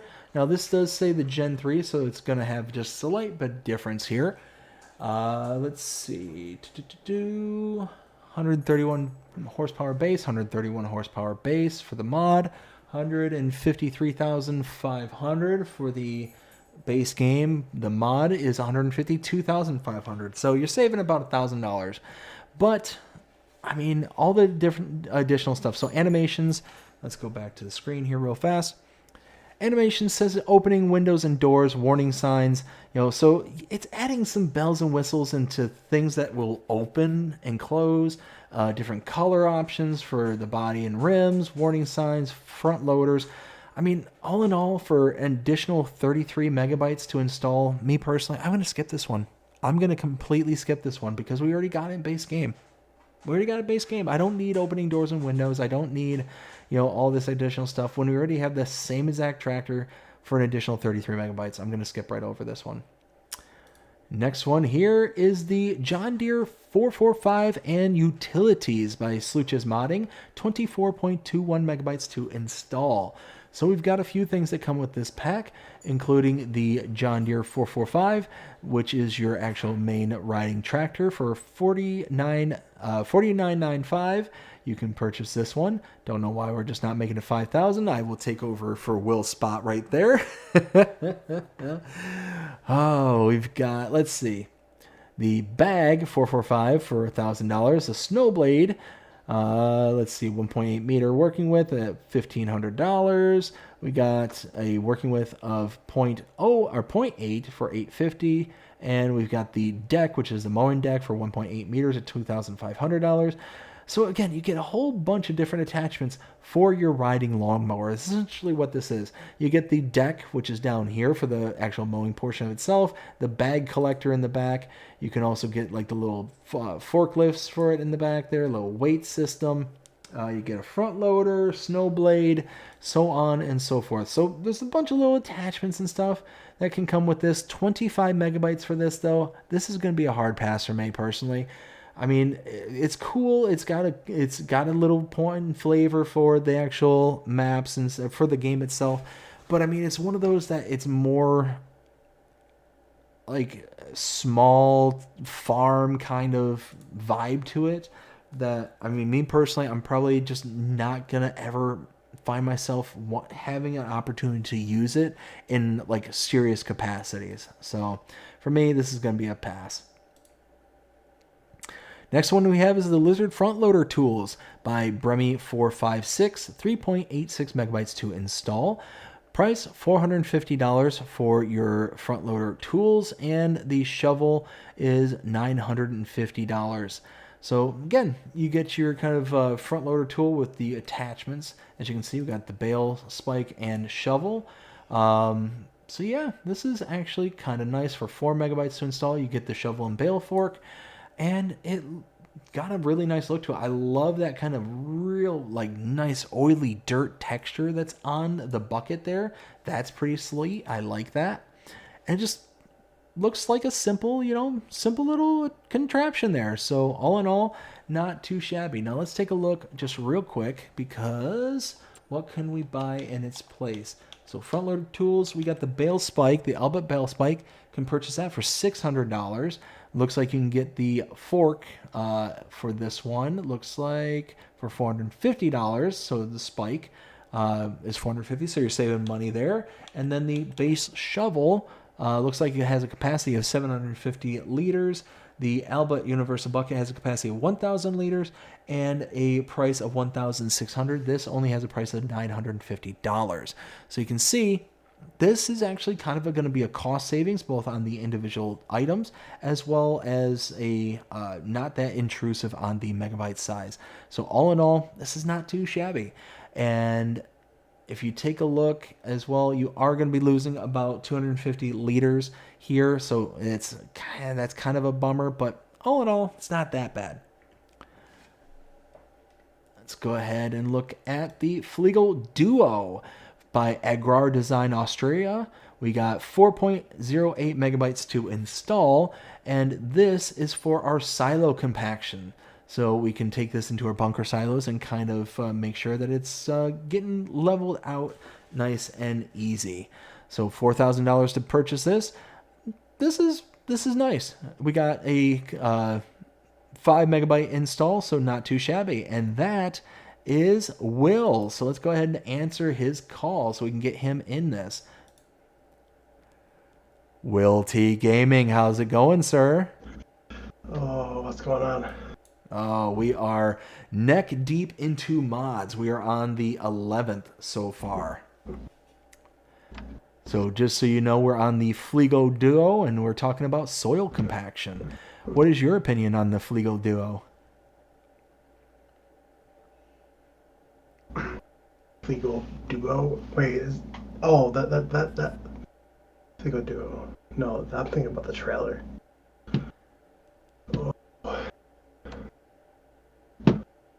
Oh, please don't tell me I'm going to restart my PC. Uh-oh. Oh. Well, Right, it I'll be also right has back. a working width of 3 meters. So again, this is just something that's going to tidy up the top end of your bunker silos so you're able to do your silo compaction. If we take a look at some of our close comparables, let's see. I am very unfamiliar with, there we go, silo compaction. I just happened to go by it. Looks like the closest one we got is the Holaris Stigo 485 Pro. That's more of a kind of compaction weight for it, though, as you can see here. So $19,500 to buy compared to $4,000. Not too shabby. Now, the base weight is 2.7 tons for the one here in game. The weight on this mod is 750 kilograms. So this is going to be a lot cheaper, but it's also going to have a lot less impact going forward. So all in all, not too shabby. Let's see. Next one is the, Fliegl ASS298 by Unur Emery. 3.57 megabytes to install. This is a semi-truck trailer for $61,000.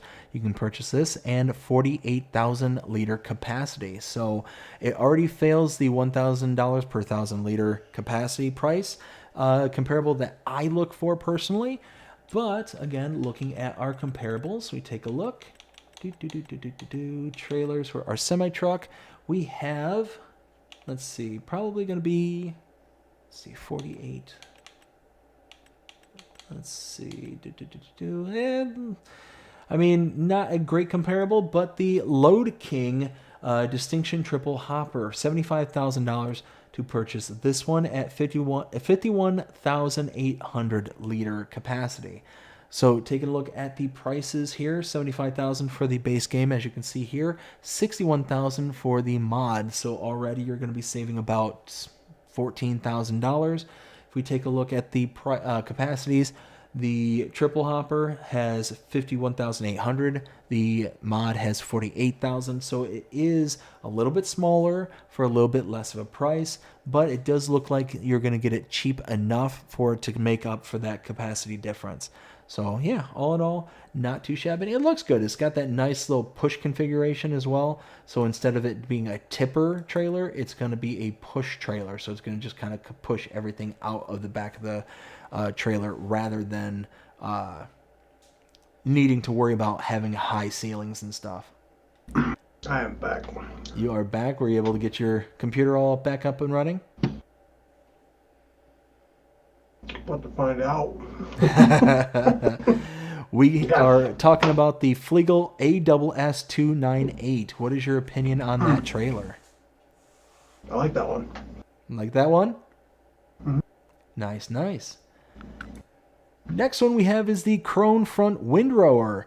This is by Hispano and is 32.21 megabytes to install. So this is one of those windrowers that will go onto the front 3-point link of your tractor, and you can configure it from 10.3 meters all the way up to 20 meters. Starting price for the 10.3 is $32,500, going all the way up to $69,500. This is a really, really nice windrower system. I do like this. 33 megabytes almost to install this one.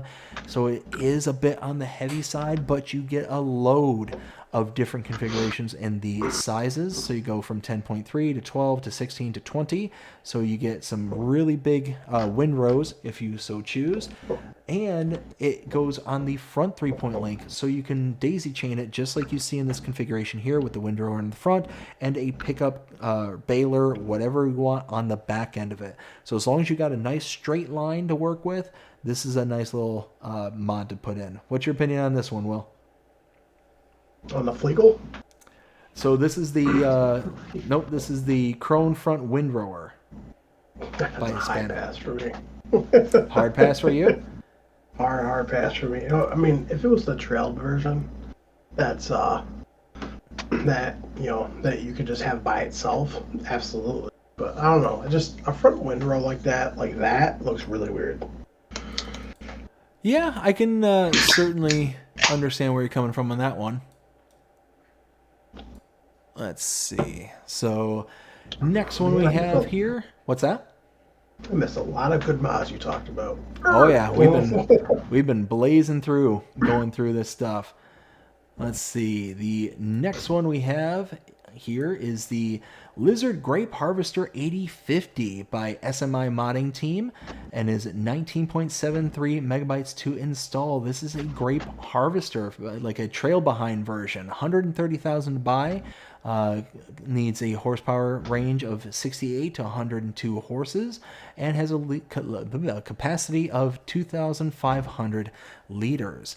So this one here, if we look at our comparables, really the only thing that we're going to have that's going to compare base game is going to be one of the harvesters, and it's going to be rather expensive. Let's see, where's grapes? There we go. We got olives, we got grapes. Trying to find the cheapest one that we have is going to be the Arrow Grape Liner Series 7000, $239,500. So right away, you're going to be saving about $100,000 right off the bat by getting this trailed version. But you are going to need a means of towing it around. So that's kind of the trade-off there. The Arrow is self-propelled. So you can see here the Arrow self-propelled has a capacity of 2,200 liters compared to 2,500 liters. So really this is going to be like a pick your poison kind of thing. Are you going to get the self-propelled and have an all-in-one unit and spend about $100,000 more? Or are you going to have the trail behind and still have to buy a $100,000 tractor kind of thing? So really you're not going to be saving much when you finally get all the components all said and done. Will, what do you think? I mean, I do like it. It's different. I mean, it's a pull behind. You don't have one of them. I mean, if you're starting out with harvesting grapes, like I personally think that's probably your best option. But as we all know, nothing can beat the Oxbow grape harvester. I mean, because I mean, why not? It's got 3 different configurations, including a sprayer. Yep, that is a good point. I mean, me personally, like I keep saying, I'm not huge on grapes, so this is going to be a hard pass for me just because it's grapes. Full sentence stop. But like I said, if you are into grapes, this is going to be one of those where at the end of the day, you're really not saving anything. It's just going to be a alternative to how you can do your grape harvesting. So it's going to be up to you at the end of the day. And I believe, yes, we're on a new day. So looking back at the 11th we were on. Yes, we were on the 11th. Looking back on the 11th, Will, what would you consider to be your favorite mod for the 11th?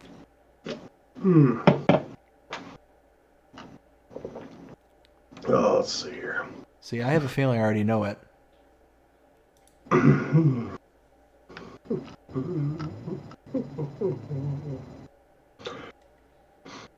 For me, honestly, I'm probably going to have to go with the Forigo trailer, the semi trailer. Really? Well, because it's absolutely purpose. Well, it's absolutely perfect because it's not a tip; it pushes back. So if you're anywhere so for example, so let's just say if you have like a low cow shed that you're able to get that in, but you don't want to high tip, you can just push it back. Yeah, no, that's a good point, and that actually rather surprises me because I would have assumed that the American Midwest Schwarz would have been your favorite for the 11th by Icus. Was it? Oh yeah, that's right. That was part of the one. I mean, that was definitely a very close first. That was definitely a very, very close first, but so it was like a I guess 1.5. like one right behind it. So mine would be the Animal Transport Trailer Pack by Mac Trucker 921. I think that this is an amazing mod, and it's basically just taking base game stuff and making it more usable. And it just adds the ability to have chickens and horses in our base game trailers. I love that. I absolutely love it because it's 2025, y'all, and we still don't have the ability to tow chickens around base game. Right. You know, I do want to point one thing out real quick. So, what day was it? So, on the 12th, which was the previous day, I do want to put it out there that my favorite mod was the American Shed Pack. I just want to put that out there. It is from Lancey, which, did you tell them that or no? The American Shed Pack? Yeah, by American Modding Inc. Yeah, that's Lancey Boy. That's Lancey Boy? No, I didn't know that. Yes, that is Lancey Boy. That is, so that is going to be for his American placeables. All the rest of them are all going to be Lancey Boy. So...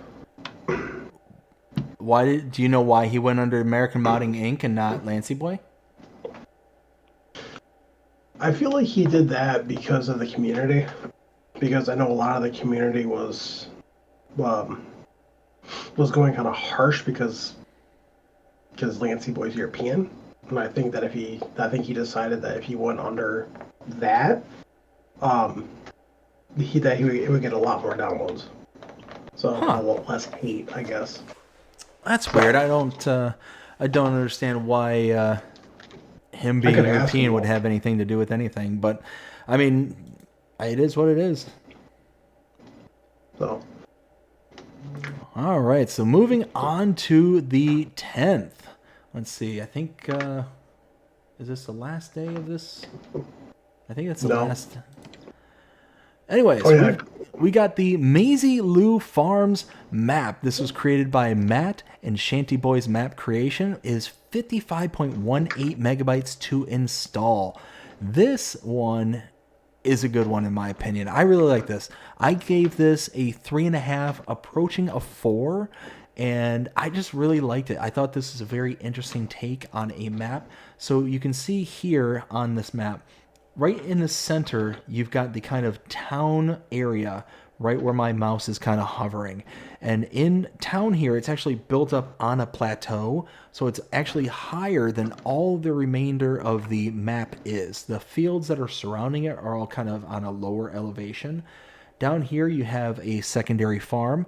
Over in this area, you have your main starting farm, and a couple of sell points up in here, and then another larger farm that's built on the mountainside, which, I mean, minus a couple of small issues on the map, like when you're going to this large farm in the northwest corner here, some of the textures on the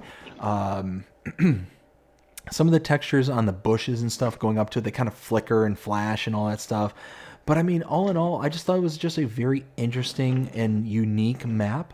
Really kind of enjoyed it. Again, 3.5 approaching a 4, so above average for a map. And if there was a small addition made to this map, and specifically that addition being in this area is the shop area. So you can see just how large the shop area is where my mouse is kind of hovering. That area, as well as this small area across the street, is not purchasable land. And because this is such a large area for the shop, it's very spaced out. There's not a lot of details around there. And because you can't purchase it, you can't add anything to it. You can't really make it look anything besides this kind of like wide open space with empty void area. So other than that, this is a really great map, and I think that people should give it a check and take a look at it because, again, it's really sharp.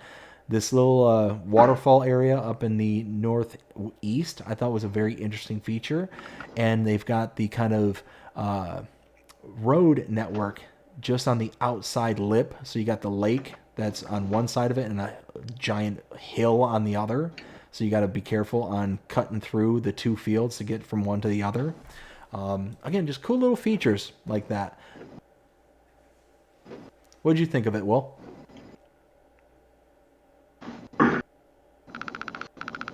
So I'm just eating something at the moment. No, because Bray made these homemade cracker peanut butter things. About the map though, to be honest, I didn't even watch your map tour on it yet. How dare you? Well, I know when I watched DJ Goham's video on it. It just didn't. To me, it didn't like pop out like play me. You know. I don't know. It just didn't pop to me. I mean, it looks good, but it just didn't like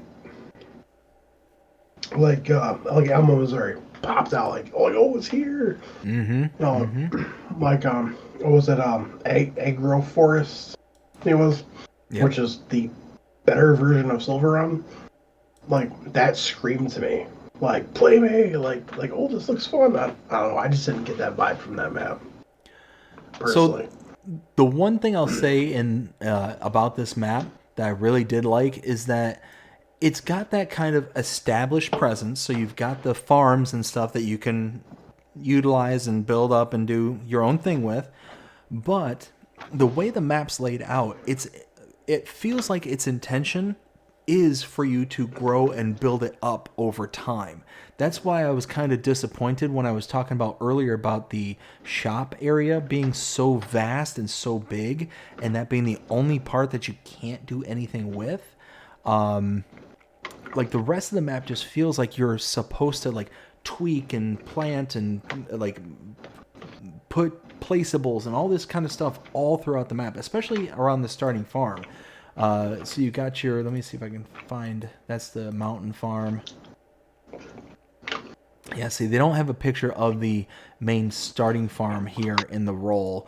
But, I mean, just taking this as an example, right? This is the northwest corner farm here. And you've got your kind of main sleep area up here in the corner. You got a cow barn with a feeding robot right here. some storage, your silo, a couple of greenhouses right here, and some more storage and all that stuff. But you can see just how much space is in between everything around here, giving you plenty of opportunity to build up this farm and make more use out of it and making it into your own.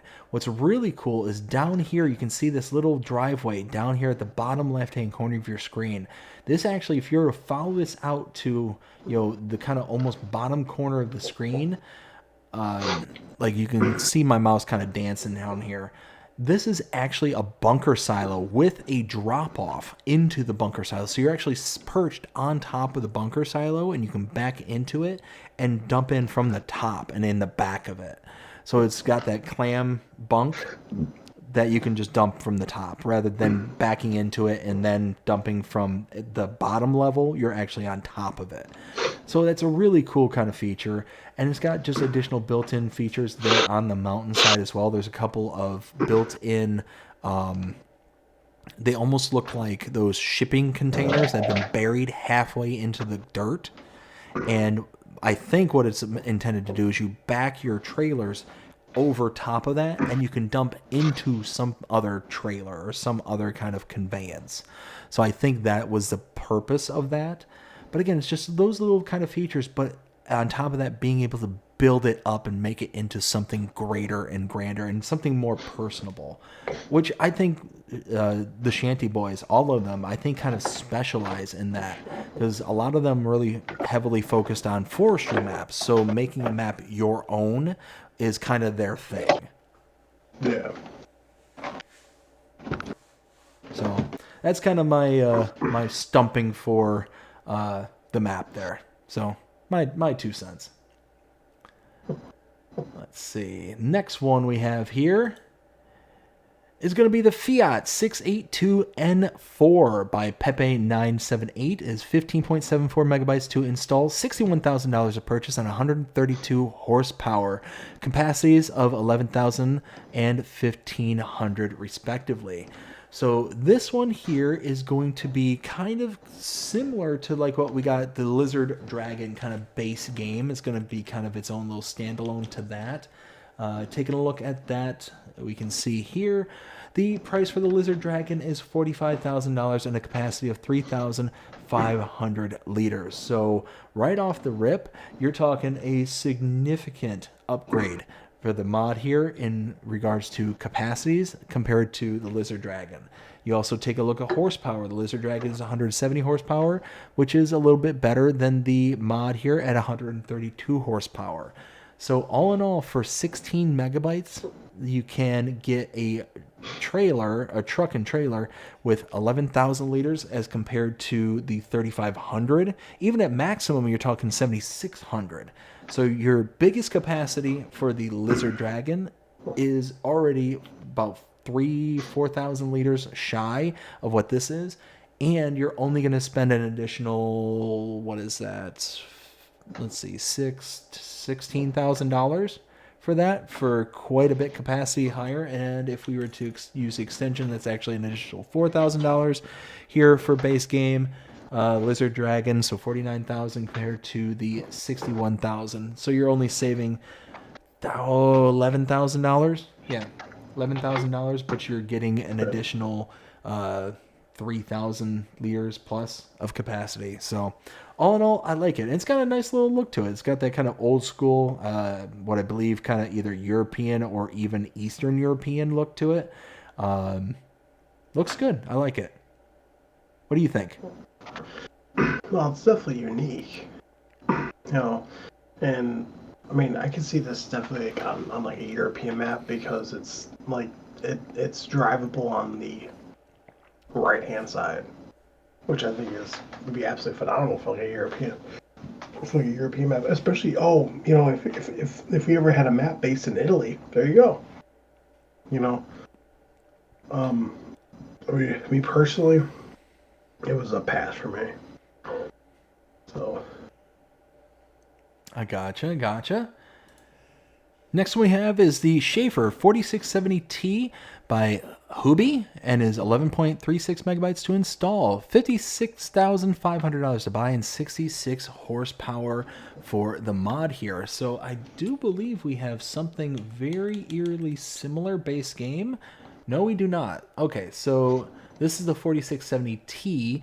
The base game one we have is the Schaefer 23E. So that's the electric version of, and what appears to be a smaller version. Is this the kind of, this almost looks like the base game version from like 22 or 19, if I remember correctly. 22.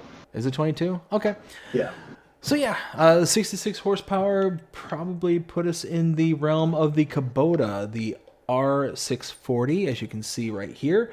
We got a horsepower for the Kubota of 61 horses and a purchase price of $74,000. Taking a look at the mod, it's only $56,500 and 66 horsepower. So we're actually gaining about 5 horsepower, and we are spending about 20 grand less for this particular front loader as compared to the Kubota. So for 12 megabytes to install, if you like using front loaders, I'm not huge on them because of the swivel, not swivel axle, the live axle in the middle of it. Because of that, I'm not a huge fan of it, but it is certainly an option out there if you're not bothered by the swivel axle to it. What do you think? I agree. I agree 100%. I mean, because this is a front loader, but it also extends like a telehandler. But if I were just to go for something like that, I'm just gonna go for a normal telehandler. That doesn't pivot in the middle. Yep, exactly.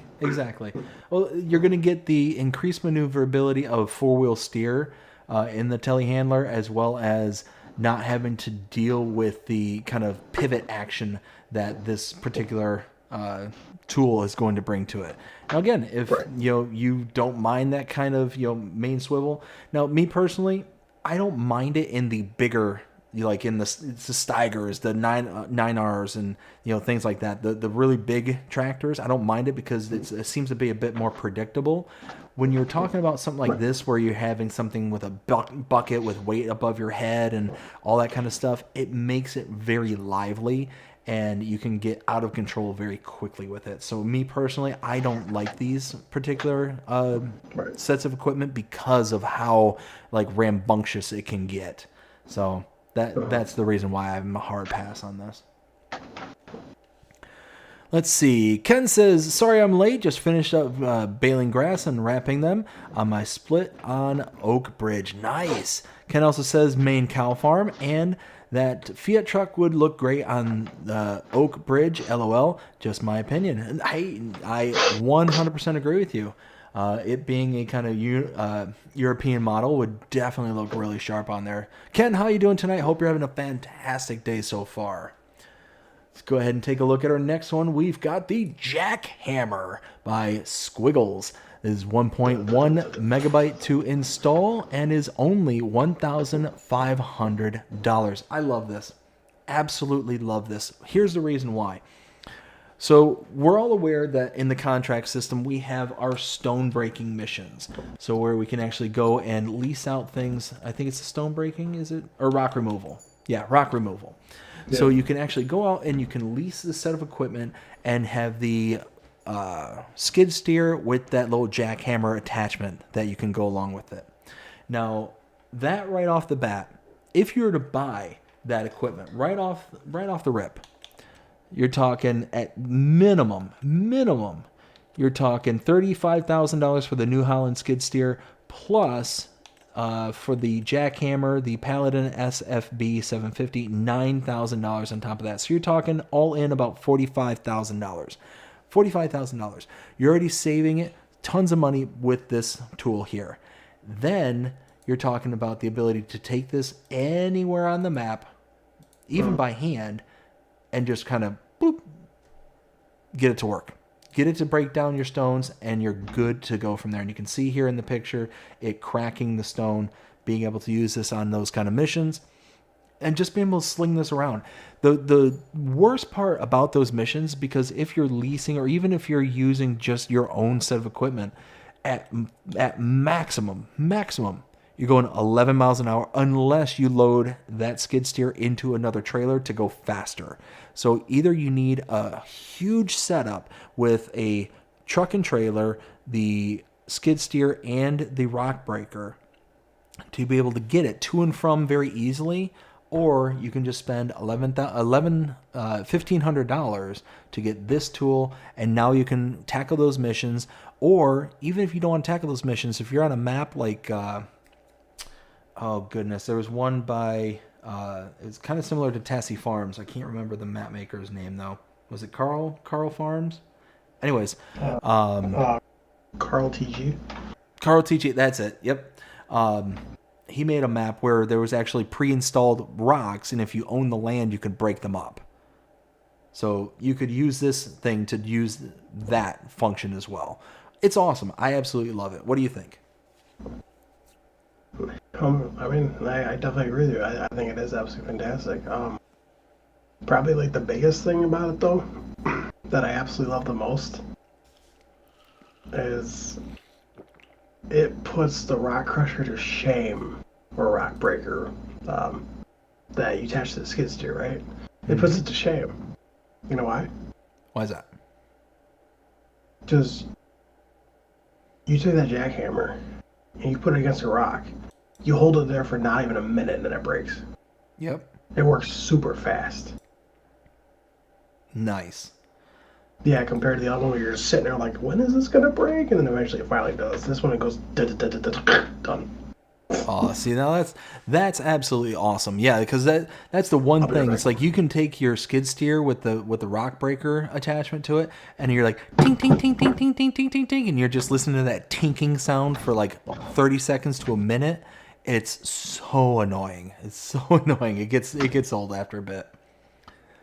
All right, moving on to the next one. We have the Zunehammer SKE 18.5 PUD. This is by Puzzcap and is 5.22 megabytes to install. $65,000 to buy. 180 horsepower is required, and a working width of 14.8 meters.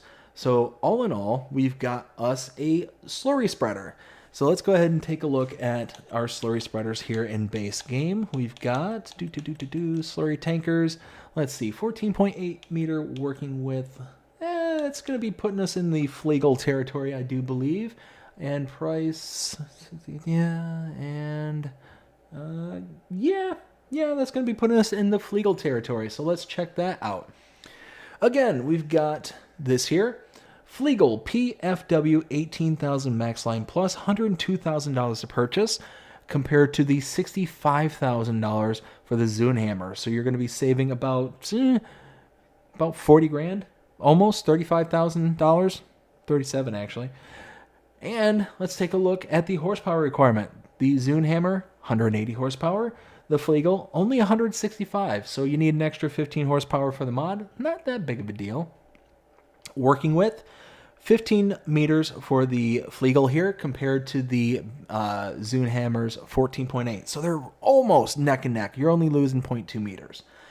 So all in all, better price, a little bit more horsepower required, and a little less working speed, the working width. And only 6 meters or 6 megabytes to install. I think this is an absolute win. I think this is a total win. And again, you're taking a look at it. You have the ability to have the 3-point link attachables on that backside there. So you can see that right here on the back. You do have that kind of deflector plate that will just kind of spit it out in kind of mass, or you can get a more controlled unit using this. What would be really nice is that if this also works with the precision farming, if you have the John Deere attachment, I'm not 100% certain about that, but if you can, that would be very nice. But all in all, I like this. And 6 megabytes, I mean, super inexpensive to put in to the game itself. So I like it. I think this is a good one. What do you think there, Will? Oh, it must still be AFK. So let's move on to the next one here. Next one here is the Valentini Malamute series by SMI Modding Team. It is 34.94 megabytes to install. We've got a couple of units here. We got a 7 meter and a 8 meter power harrow. The 7 meter, $57,850 and 300 horsepower requirement, and the 8 meter is $61,750 and again 350 horsepower requirement, so a little bit extra horsepower needed for that extra meter of working with. So again, this is a power harrow, which is going to be up here. Power harrow. So we're talking 7 to 8 meters. Okay, so we've got probably closest comparable is going to be the Bednar Couture KN8000Q Profi. $55,000 to buy, 350 horsepower, and 8 meters. So this is going to line up almost perfectly with the second one there, the Valentini Malamute 8000. So again, $55,000 for the Bednar, $61,750. So you're going to be spending about an extra $7,000 almost for this one. Both is a push for the power, 350 and 350, and 8 meters and 8 meters. So if you're looking for something that is, green instead of yellow, you can get this one. But for 35 megabytes to install, I'm going to be a hard pass on this. I'm going to stick with the Bednar. It's going to be cheaper, and it's going to do the same exact work and get you all the stuff there. Will, are you back yet, or are you still AFK? Sounds like he's still AFK, so let's continue to move on. Next one is the John Deere Kelefer number 27 toolbar. It's a subsoiler made by Scanben Modding and is 2.7 megabytes to install. $5,000 to buy, 8 mile an hour working speed, and 7.5 feet working width. So we're talking only, what, 2.5, is that 2.5? Nah, it's like 2.25 meter. Yeah, 2.25, I think. Let's see, this is again a subsoiler, so let's take a look at our subsoilers, and we'll take a look at probably the Alpigo K Dino 5200, $10,000 to buy compared to the $5,000 for the John Deere. So that is already a cost savings for the John Deere mod. And then, because my math isn't mathing, we're going feet to meters. I believe it's like 2.25, so it's a little bit bigger. Let's just say it's around the same, even if it's at the 2 meter mark, because it's what? It's 3 feet per meter. So you're talking 2 meters is 6 feet, is 7.5. Yeah, so it's about 2.25. We're talking already, you got a little bit bigger working width and a cheaper by half price. And then does not say the power requirement. Does it say power? Nope, doesn't say power. So 90 horsepower for the Alpigo here compared to the mod, only not saying what it is, but I could imagine it's going to be somewhere in that ballpark at minimum. Even if it's a little bit higher, you're still saving so much money and getting a bigger working width altogether. So very, very nice for that one. Next one is the Lizard Homemade Roller by Val X and Gilga, and is 1.68 megabytes to install, $30,200 to buy, 2.5 meters to working with. Let's see, we've got, basically it's just a roller. This is a roller, and taking a look at our comparables under our rollers down here, really don't have anything that's going to be a good comparable for this one, because the smallest one we have is this. It is the Vaderstadt Rexus, let's see, 1230, 120 horsepower required, 12.3 meter working with, and that's why it's not a good comparable, because it's significantly larger. And $46,500 to buy. Now we go comparing this to the mod here. Taking a look, we got $3,250 purchase price compared to the $46,500. So that one there is already a huge cost savings. But again, the reason you're getting that cost savings is because you're only going from 2.5 meters as opposed to the 12.3 for the base game one. So let's see if my math is mathing. We're talking, let's see, 12.3, 2.5, that's 5, 10. So we're talking 4x. So we're talking 5 times. So even if you multiply the price by 5, you're still well under the purchase price for the Vaderstat base game. So all in all, this is actually a really good one, and it's less than 2 megabytes to install, so not huge on the download size, and the price per working meter is actually significantly lower than the base game. So check this one out if you don't mind only 2.5 meters working with. This is going to be a good one for you. Will, what do you think? We're on the Lizard Homemade Roller. Oh, that was not too bad. That was not too bad at all. I mean, if you're definitely starting out small and trying to work your way up, it's definitely a really good one.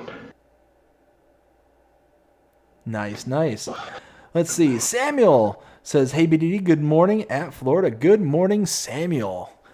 Let's see. Yeah, my stomach was hurting. I was calling. Gotcha. Are you streaming on your end as well, or is it just me right now? Yeah. You are? No, I'm streaming. You want to give your chat a shout out real quick?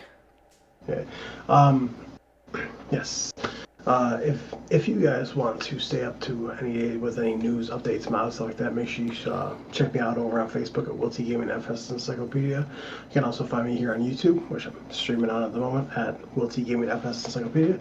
You can also follow me on Twitch over at Steinator24.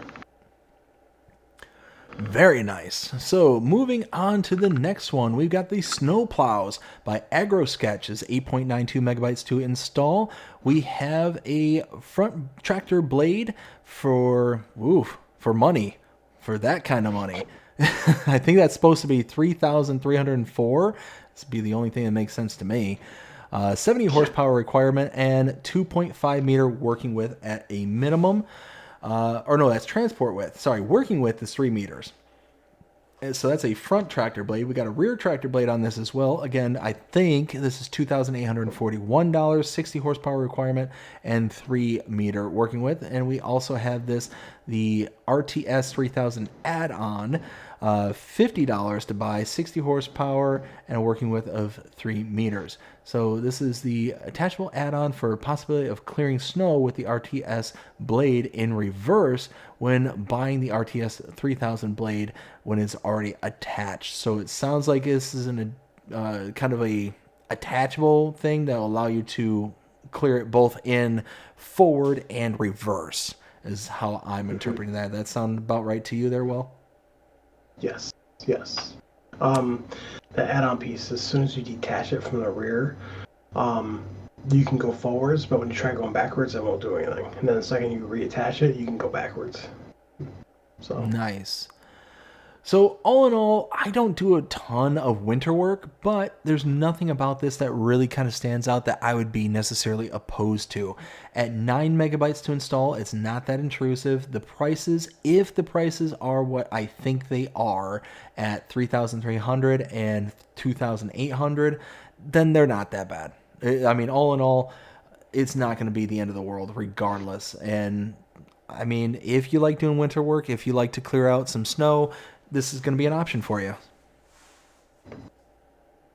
What do you think, Will? I mean, if you're big into snow, then yeah. But for me personally, if I deal with any snow business, it's going to be base game stuff. Because I don't really. If anything, I'll just drive through the snow. Yep, exactly. Right there with you. Next one we have is the CNH Front Loader Pack by Jolly Farm Modding, and is 1.92 megabytes to install. We have what appears to be a couple of front loaders, or at least a couple of configurations. Looks like we got a case configuration and a New Holland configuration. $10,500 to purchase, and they're front loaders. They're front loaders that are specifically branded for your sets of equipment. Looks like they are for the base game Case IH Puma AFS and the New Holland T7, according to this, and be used on any quickie loader console.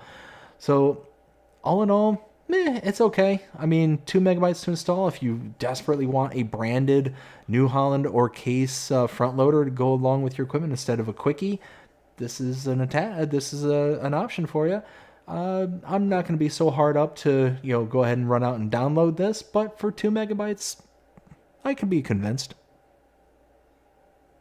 Right. I mean, it's kind of like you said. I mean, if you have one of those tractors and you really want if you really want to run a front loader, I mean, sure. I mean, you could use like one of the Quickie or How or whatever. I mean, me personally, I like it because I don't know. Because if you have a John Deere or if you have a Case or something like that, and you get a Hauer or Quickie front loader, it just doesn't look right.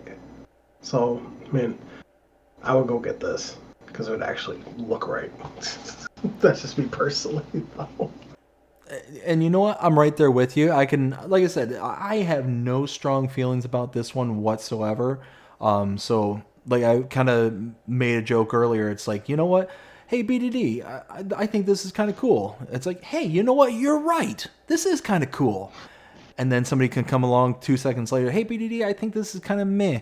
You know what? You're right. This is kind of meh.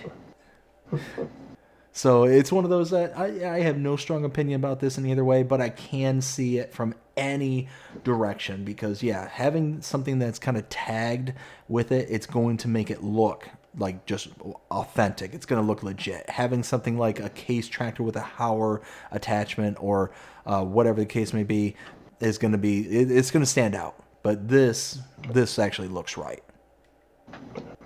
Everyone's right. Everybody's right.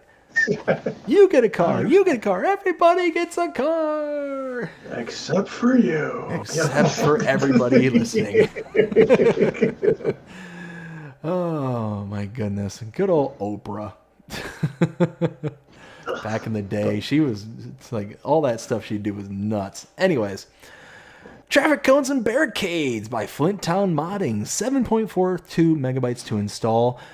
$50 or up to $150. If you're wanting to block off traffic, here you go. You can really kind of muffle things up there on the roadways and prevent them from getting through. So just a little bit of deco, but all in all, 8 megabytes to install. If you're looking for a little bit of additional flair to your maps, this could be it. Me personally, I'm going to probably skip over this one because, I mean, unless I was setting up some kind of like specific scenario for a specific kind of role play kind of thing, then sure, maybe, okay, fine, why not? This could be kind of an additional asset which could be used, but all in all, I'm just probably going to pass on this. I agree. Pass. I mean, it's great if you want to do like a role play series, but other than that, there's really no point for it, if you ask me. I mean, last time I checked, not mocking the modder. This is farming simulator, not construction simulator. Like I said, I think that this is going to be good for like those, like for the creators out there, you know, the YouTubers who are doing role play series and things like that. It's going to have a purpose, and even if you're not a YouTuber, it's going to have that kind of, hey, that immersion where you're going to be able to kind of build it in. And what's cool, because we have the AI drivers and stuff as they're kind of, or the NPC drivers as they're running around and whatnot, you could set this up to where you're kind of zippering down a lane kind of thing, and the workers will be able to kind of go, or the drivers will be able to work their way through it kind of thing, which is kind of cool. But you're also running the risk of actually just creating a big traffic jam because you get one that parks in front of the other and then it's kind of hosed from there. But anyways, long story short, I can see where they're going with this, but just not my cup of tea. See, what I don't get, take Hutan, prime example. They have functional traffic lights on there. Functional. So when it's red, the cars will stop. When it goes to green, they go. And then it goes from green to yellow to, you know, et cetera, et cetera, et cetera. Modders, take a hint, please. Well, so there is that one mod with the traffic light. It's like a placeable traffic light that you can put in. Now, the only problem is, well, it's not technically broken. It's the AI that kind of says, nope. Because stopping for this light. Oh, hey, there's an obstruction. Well, fine. And just kind of skirts around it.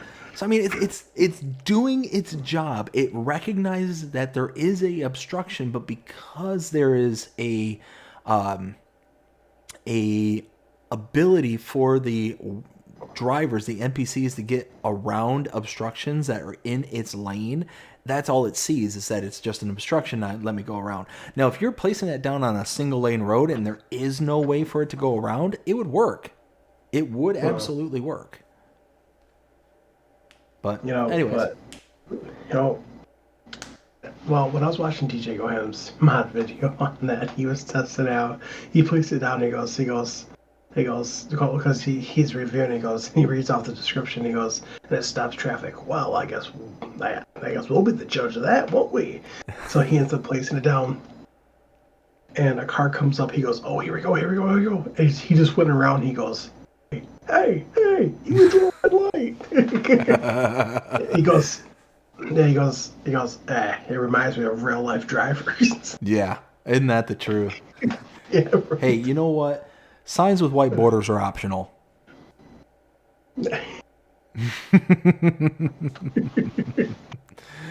All right, next one we have is the American Barn with storage. It's by Rockhound Modding, and it's 39.26 megabytes to download. We have, let's see, placeable for $145,000 with a capacity of 500 for its storage. So we're checking it out here. We do have what appears to be like a bale and pallet storage within the midst of it, and it looks pretty sweet if you ask me. So you're able to load into it and be able to utilize it as a kind of storage barn for your equipment and all that stuff, and you'd be able to utilize it for storage for your actual palleted goods as well. So all in all, I like this. I like this a lot. It's got that kind of nice little like American flair charm to it, you know, for a farmhouse or farm barn, but it also has a kind of nice rustic look to it as well, because it looks like there's a couple of different options for this. It's just, I like it, but 40 megabytes, Right. Is it gonna be worth the kind of flair that this thing has for the 40 megabytes? I can be convinced of this one. This is one where I can be like, okay, I can see the utility of this. Not only can you store your equipment, but you can also store your bales and your pallets and all that stuff. So yeah, this one I can be persuaded. What do you think? I mean, I do like it. But I also agree, 40 megabytes, it's a lot. Omatana has one very similar to that. Like, very similar, except it doesn't have, like, the overhang pieces on the sides. Yep. Well, because hers comes in a whole pack, you get a whole bunch of stuff. If you want to go upstairs in that building, it's very difficult. I mean, you can get up, but there's really no room to move around. I mean, I understand that's all blocked off in certain, literally directly right in the middle. See, for me personally, I don't know if it's just me thinking this or not, but why would you have those doors openable if you really have to put the bales and stuff down below to have it go in storage? Yeah. Yeah, it'd almost be better served if the trigger was upstairs. Yeah. I mean, nothing mocking. I'm not mocking the modder at all. Great job. But also, when you go up there too, like literally, you have no room to move around. It's like right in the middle. Like Omatana, like the way she has it, is the whole upstairs. Is it? So you can still walk upstairs. You can walk through everything. You can walk through your pallets, bales, whatever you want to put in there. This one is like all fenced off and just directly right in the middle. There's like no room to move around. I don't know. I prefer Omatana's version over this one. For sure. Yeah, Omatana's version is really good. Let's see. Next one we have is the Silo Shed by Roger. Roger. 12.06 megabytes to install, $10,000 to buy, 25,000 liter capacity. This one is I think, rather interesting looking. I mean, all in all, for 13 megabytes, you get a really nice looking, just unique. That's what this is. It's a unique looking silo. You know, you got your little input point, which I presume is on top of that little blue tarp there. Output is obviously the little auger pipe there.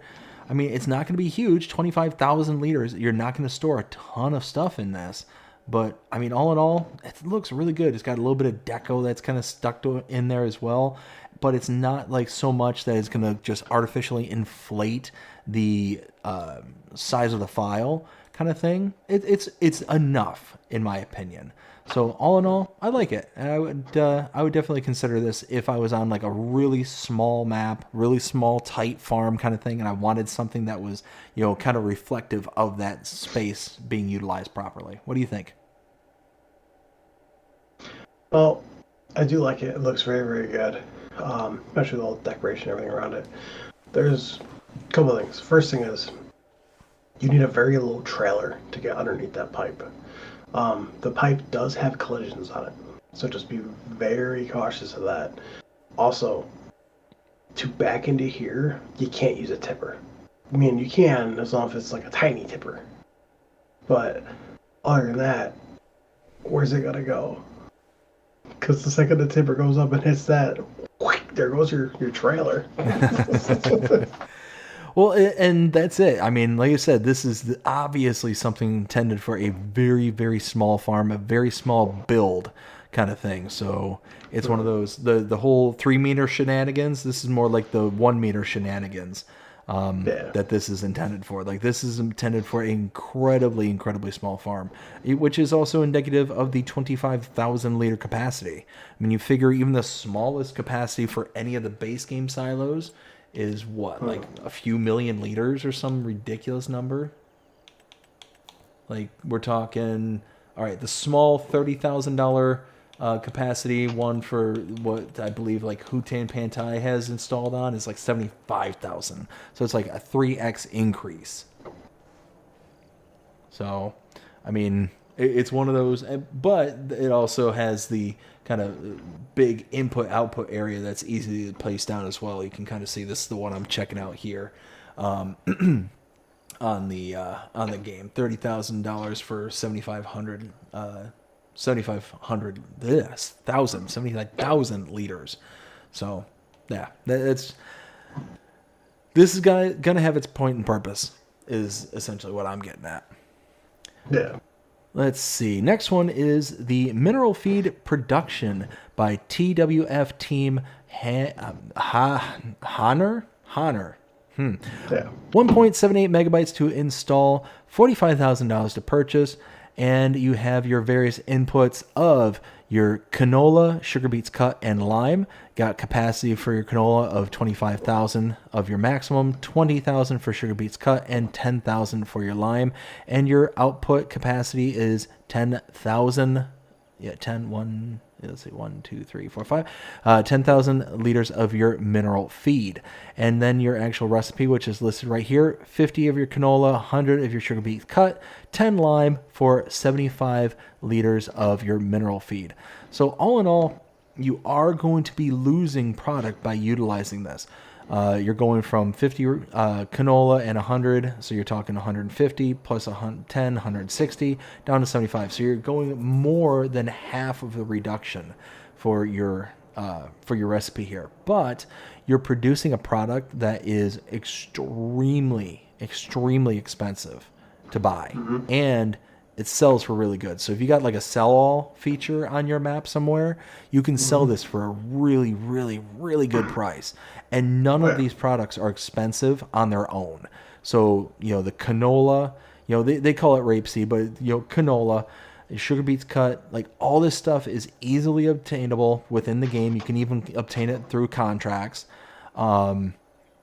And then the lime you can obtain, you know, just by purchasing or by making it from another production. All of it's super cheap and very easily to obtain. And then at the end of it, you get a super expensive product in mineral feed. And you can use it for your cows and your TMR mix, or you can just, again, if you have a sell-all, sell it. I like this. I downloaded this. 2 megabytes to install this one. and a simple, straightforward recipe that isn't going to break the bank in any way, yeah, sign me up for this one. I agree. I installed it too. I actually, in my next live stream, I'll actually be placing it down. So Nice. No, I agree. Minimum feed is very, very expensive. Yeah, I mean, just to kind of put it in perspective, let's see, where is it? Animal feed is where are you? Animal feed. There we go. Right here. So for a pallet of mineral feed for 1,050 liters is $1,000, right off the rip, right off the bat. So that's pretty expensive. Now you add all this stuff in, you're gonna get pretty good output pretty quick, and it looks like the 120 cycles per month. So you're talking, what is that? About 7, 8, about just shy of 9,000 liters per month that you're gonna get out of this.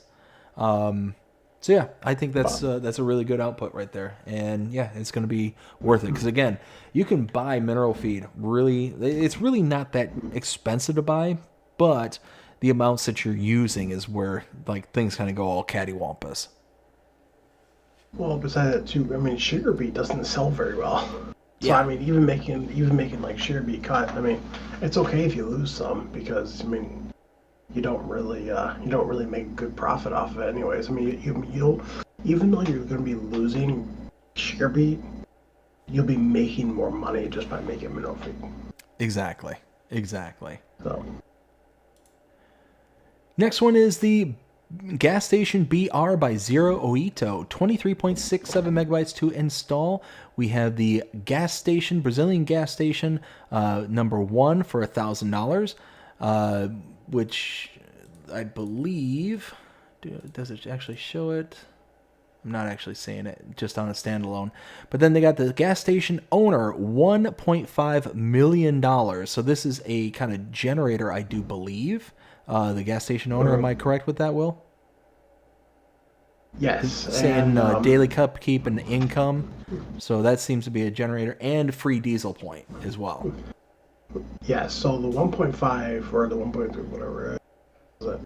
Oh, yeah, 1.5. That has free fuel for you, and plus it also brings you income. The other one that you place down for $1,000, which is pretty good for that, but it charges you every time you go to get fuel.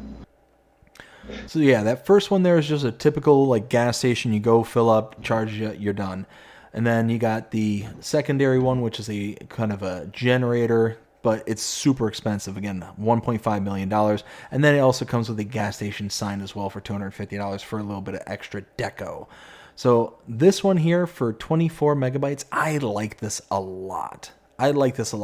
So if you just want, like if you're on a Brazilian style map, like Matopiba, for example, this will fit in really nice. But what's also nice about it is that it will just work like a typical gas station, no bells or whistles or anything like that. But that generator function, that generator is really kind of cool. And it makes a lot of sense because it's super expensive, that it's going to have a nice hourly income at $5,000 per hour. So that's going to generate a lot of income really quick and be an actual diesel point, like for you to purchase and stuff, but it's going to be free. I think that's just a cool little feature, and that could be something like worth building into like your map, and then all of a sudden, boom, like once you hit that 1.5 million mark and you place this down, just sit back and rake in the cash at that point, because it's going to be a good payout. What do you think? Well, I agree. It is nice for just that reason, but I have no place to put it. Yep. So, I mean, for 23 megabytes, I mean, that's 23 megabytes. I can have something that I can actually use. I do agree, if you are on a South America map and it doesn't have a gas station anywhere, or if it has like a puny little gas station on it, yeah, absolutely place it down. because you also get income off it. The big thing I like about it is that, yeah, it costs $1.5 million to place down, but you get free diesel plus the income. So, yeah, so all in all, I think this is a really good one. And I can see this being very useful on future Zero Edo maps that will likely be released. Like if Zero Edo has any intentions on bringing back like the BR, I think it's BR 322 or whatever. It was like BR in a series of numbers, or there was like one other Brazilian style map that he did that I can't remember off the top of my head. It would fit perfectly on any of those. Also, it would fit on Matapiba, which I'm doing a roleplay series on, so this would fit in perfectly on that one as well. So yeah, all in all, really like this one. Felipe says, "Hi, WillTGaming." Felipe, what's going on? Oh, by the way, guess what? What's up? Everyone can see my pretty face. Actually, no, ugly face. Yeah. A what? People can see you? Yeah.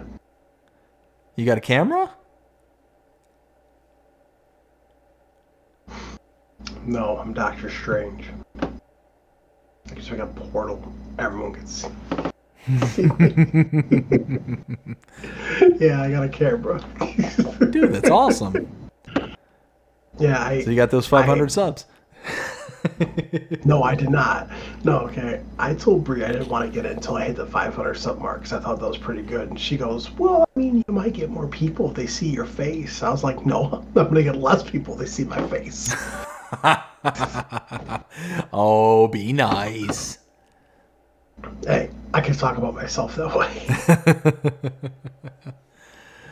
All right, so moving on, we got the...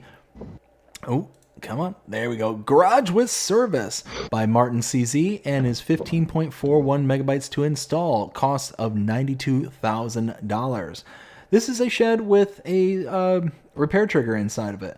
Will, are you familiar with the repair trigger on this one? If this is just a, just repair, is this repair or paint? Just repair and customize.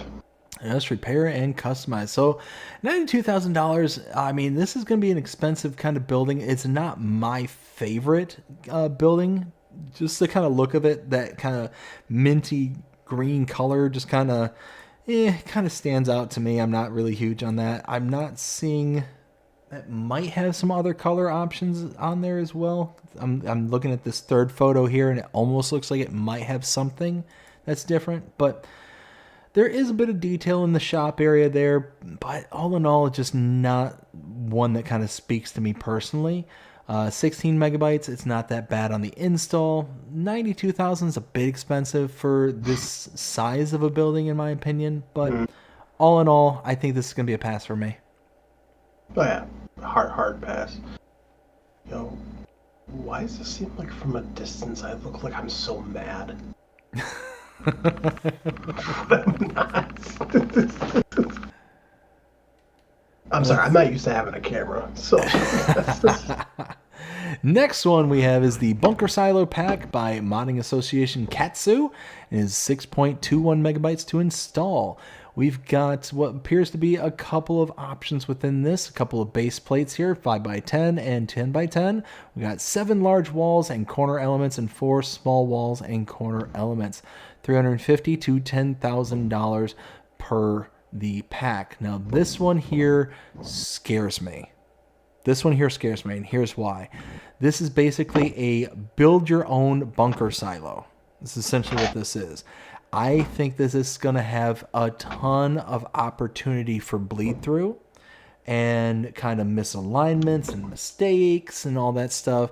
Now, Will, correct me if I'm wrong, but I just think that this is going to be just littered with self-made issues. Okay, I'm just going to set it off right here. You're wrong. What was that? I said you're wrong. I'm wrong? You're wrong. There's no bleeding. No bleeding? Okay. No bleeding at all. Everything's easy to delete. Especially when I get rid of it. And if you have like, because you can toggle snapping on and off, if you toggle it on, it snaps right into place. So you just pivot where you want it and it snaps right into place. Which is super, super nice. One thing I do not like about it. Yes, it is great. It's build your own. That's the problem. Build your own. That's extra slots instead of just placing down a bunker. That's a good point. I mean, on PC, it is what it is. But and each thing is between 2 and 4 slots. I mean, yeah, sure. After you place down like a 4-slot thing, it turns into 1, 1, 1, 1. Yeah, but it adds up over time. So the more you add on, the more you get.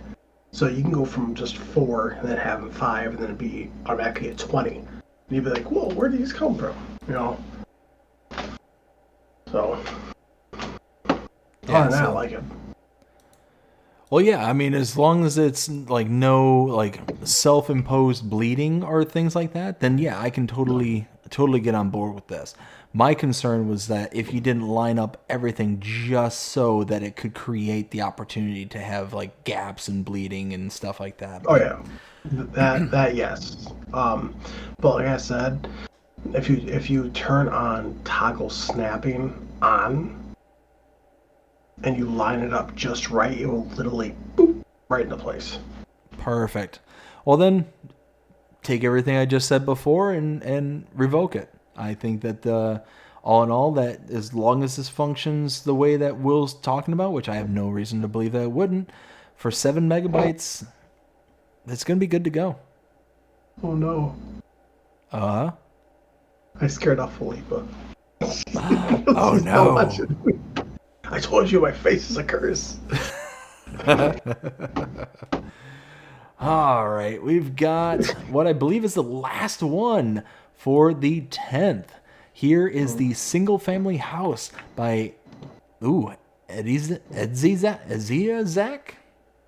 Okay, 8.66 megabytes to download, $80,000 to buy. It's a house. You can't go inside of it.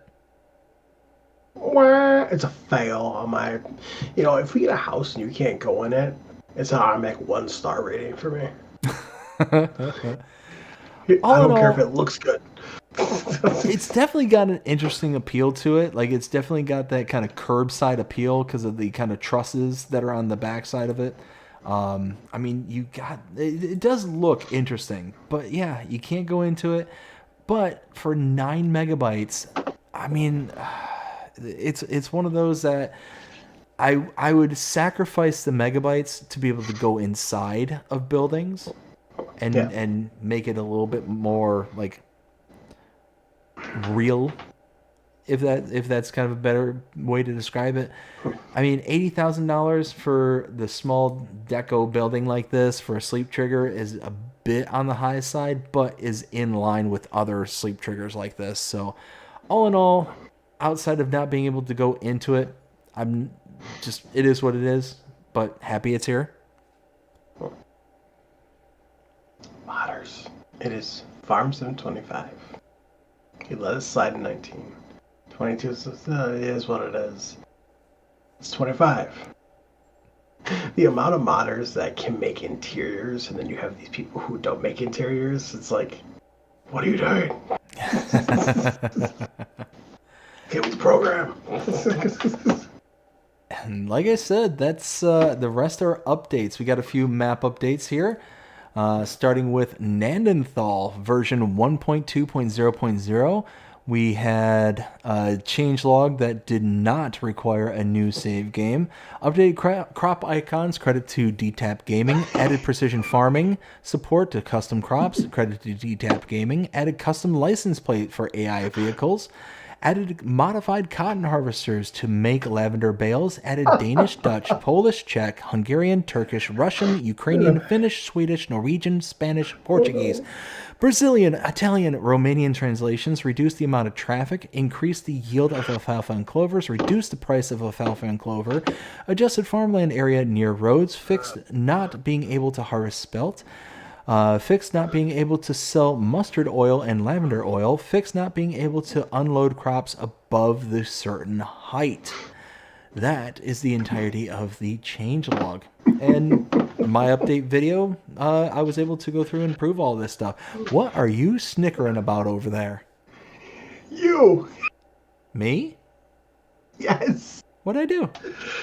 So you said updated crops. Nice. Look at me go. I'm just talking too fast. Oh, I just died laughing over when you said that. I was like, oh no. But no, all in all, this is a good update, in my opinion. It's got, pretty much everything that needed to be addressed for this particular map is being addressed. Not being able to sell the spelt. I actually had comments from people in particular saying that they ran away from this map because they weren't able to sell their harvest their spelt. Same thing with the mustard oil and lavender oil, not being able to sell those. Those are now fixed. I confirmed those. The reduction of prices but increase in yields is kind of nice, inline adjustments. So you are getting an increased yield but a reduced price. So all in all, it's not the end of the world in my opinion. And yeah, this is a good update. Yeah. Next update we got was for Rancho Fundo. This is version 1.1.0.0, and this one is attention, you will need a new save game, bug fixes, and added new ground textures. The map comes now with some rice fields installed. Again, on my map update video, I showed the new ground textures, which were a couple, and the new fields that had rice pre-installed onto them. Now the crop is not pre-installed into it, but the rice fields themselves, the mechanics to make the fields are there. So that is really, really nice, and kind of in line with what we had there in 22, because Rancho Fundo had the additional crop of rice that was put into it and had you being able to flood out the plains and all that stuff, but it was just a kind of visual feature. It wasn't anything that was actually like usable in the map itself. But all in all, this is an amazing map. Don't sleep on this map. Check this one out. It's got so much detail, tons of things to do on it. I love this map. I absolutely love this map. Go check it out. You have anything to add for this one? Really, I didn't really play on it very much. I watched your map tour on it. I'm like, yeah, it doesn't really hit the spot for me to play it. So let's see. Ken says, wasn't sure if you had said that. LOL. I honestly don't even remember saying it. Like I didn't even catch it. I must have been just like so in the zone at that point. And Samuel with LOLs. I see how it is. Yo, I caught that. Like literally as soon as you said that, you were like updated crap. Like, oh. See, it didn't even dawn on me. Like I was just like, boom, just I got in the zone. Now here is the weird one. You ready for this one? BDD. Yo. Real quick. Okay. For anyone who's listening to my chat and anyone who's listening to BDD's chat, if you can hear me, clearly he doesn't like that map. Lies. I do like that map. I like that map a lot. Oh man. Yeah. So this new American. So it went through a chain on how I heard about it. So no one knew at all. I mean, he does. So the modder, Samuel Batista Modding, does have a YouTube channel, which I didn't know about, and now I do. But he, someone from someone's Discord went into DJ Goham's Discord, said it. Somebody said it somewhere else in his Discord. He ended up seeing it, and then he reached out besides posting it into his mod video. And that's why I texted you. So essentially what's going on with this map is Giants posted on the 10th that this map had an update. As you can clearly see on my screen here, it says Update New American by Samuel Batista. It's a good map. This is a good map. But you look at the version 1.0.0.0, which means no update. You look at the description, no changelog. So nothing happened. Nothing happened with this. Now, you had said how at the main starting farm, let me see if I can find a picture. So this is the main starting farm right here. This is a farmhouse that's right here on the main starting farm. You can see smoke is billowing up out of the chimney. And on the front stairwell, Uncle Walter, or AI helper Walter, is actually standing on the stairs. What people were finding is that if you deleted this house, the smoke continues to pour out with no home, and Walter is hovering there like a ghost. Yeah. Now, the problem is that even though this says update on the mod hub, I tested this. I downloaded it, and it's still broken. So even though they said that this is something that was either being addressed or got addressed in the update, the file that's still available for the mod hub for download is still this original file. So we're still on 1.000. Huh. Well, I guess next time he goes live, I'll have to go on his Facebook and see what's up. Or on his YouTube channel, see what's up. Let's see. The next one we have is an update for New Hope, version 2.0.0.0, and the changelog reads, added new crop types, rye, millet, mustard, lavender, poppy. Added some rain puddles near Big Pond. New farmer now owns farmland 4, 11, and 12. Fixed some floating power lines. Power lines now have collisions. Added precision farming. Field 56 no longer teleports you in the water. Fixed lime texture. It says info, a new save game is not necessarily required. However, a new save game is required to use all the new features. AKA, it requires a new save game. I'm sorry, but this is something that really kind of bugs me, especially because I do the update videos. So the reason that it bugs me is that it's just a long-winded way of saying it requires a new save game. If you want to use all the features, it does require a new save game. So just say it requires a new save game. Well, I also like it when the modders also put, like for example, added new crops. Rye, millet, mustard, lavender, poppy. Let's just use that for example. Let's just say that requires a new game save. Some modders, if they do put this down here, like a save game is not necessary, but to use the new features requires a new game save. I actually like the ones where basically it says you don't need a new save, but like right next to like added new crops, rye, millet, mustard, lavender, poppy, they'll actually put in parentheses needs a new save. Yes. And anything that's highlighted like that, it's like, okay, do I really care about this? Like, then I don't have to update it. But if it's something you want, then you have to update it. So that is a big thing. And I also watched your mod update video on this. So you went from added precision farming, you showed it off, and you skipped right over to fixed lime texture. You didn't even show off field 56 no longer teleports you to the water. Yeah, which it does. It teleports you in the water.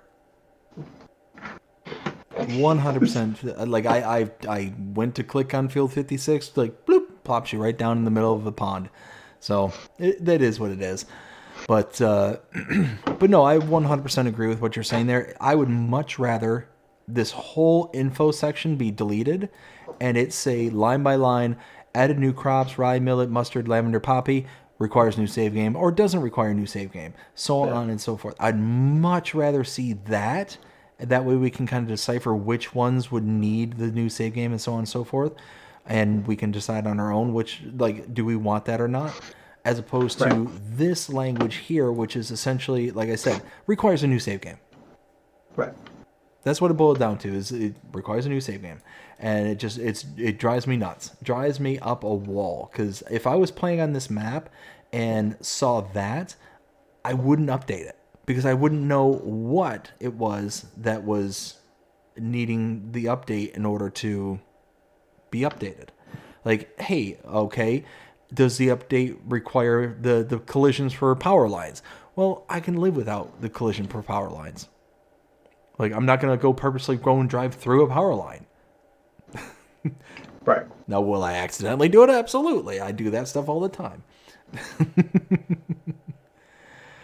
And I believe that's it for this whole week. Because I think the next one is, that's for the previous week. So what was your favorite for the 10th of June? Well, I go back to it. Let's see here.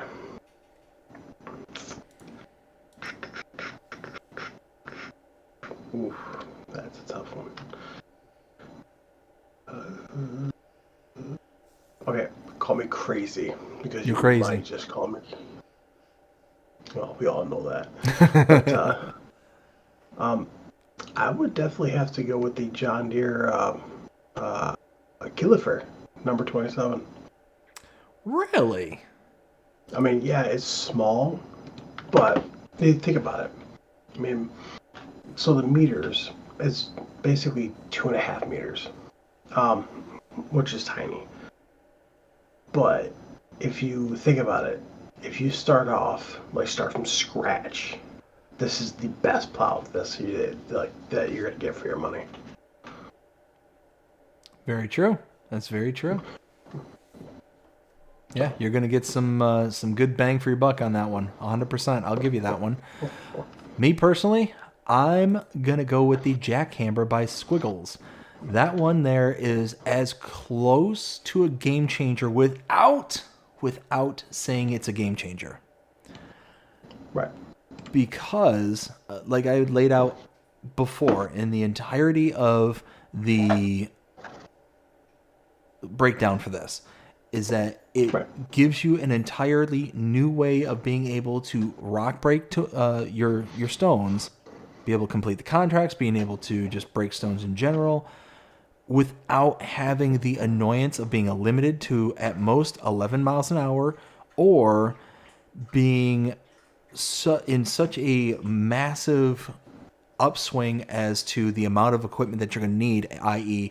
a truck, trailer, loading equipment, all that stuff, to be able to get there at a reasonable amount of time. And then you're having to drag so much stuff over there. You can just buy this for $1,500 and just strap it down to a trailer, and you're good to go at that point. Right. So absolutely love it. And it makes the rock breaking just that much faster, because all you got to do is do a couple tinks and you're done, as opposed to the normal rock breaker. It's that ting, and heaven forbid you step outside of your skid steer. For 1 second, it just shuts right off. It's like, are you kidding me? Yep. Yeah, you step outside of your skid steer, and then all of a sudden it still sits there, it still animates, but it doesn't break it. Because you're not in there. It doesn't recognize that you're actually doing anything. Anyways, that's my favorite. And that's all the mods for last week. Now, I know we typically don't do it, but I'm going to go over news real quick, because we did get some news this week. For starters, which I know excited BDD when I sent it to him. I knew it lightened his day. JD Modding ARG is bringing back his Dobie pull behind cotton harvester. Yes. So, and it's already with Giants. So, yeah, and if you want to go over to his page or come over to my page, you can see it's playing in the back right now, but it's muted. You can see it right here. So,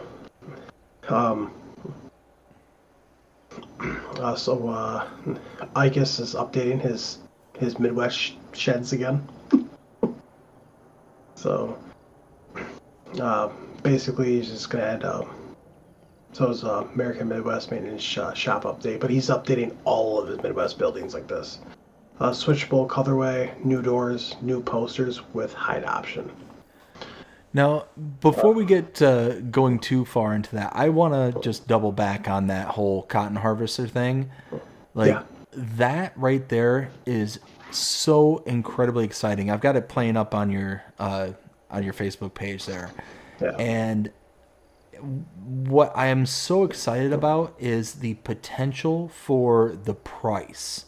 Now, the reason why me personally, I don't get into cotton harvesting too often, and really any of the kind of specialty crop harvesting, is because of how ridiculously expensive the harvesters are. You have to lease out the equipment at such an astronomical rate, like $20,000, $30,000, $40,000 per pop, that it's just not worth it. This here, I cannot see being more than like $100,000 all in for all this kit here. The trailer, the blower, the whole 9 yards. So that being said, like, it's going to be a huge cost savings. And what I'm also hoping is eventually we get that baler that's going to be like, you take the loose stuff and then you put the loose stuff into the baler for the cotton, and then you can still come up with your square bales. Like, I think that overall, I don't know if that's a part of this mod I believe it or is. not, but even if it's not, like, this is still just having the loose cotton and having the ability to have, you know, that product is going to be an amazing thing. I agree. You know, and also Connect modding. Remember they back in FS19? Yeah, FS19. They brought theirs out. Yep. They're bringing I loved it back. Loved They're it. bringing it back. I'm so excited. So, to answer your question, I believe that that piece you were talking about, that you dump the loose in there and it makes a cotton bed, I believe that's coming with us. So I believe it's coming as a pack. Sweet. So, also, another news from Custom Modding is what I said before. Their Case IH Early Riser Planner Series.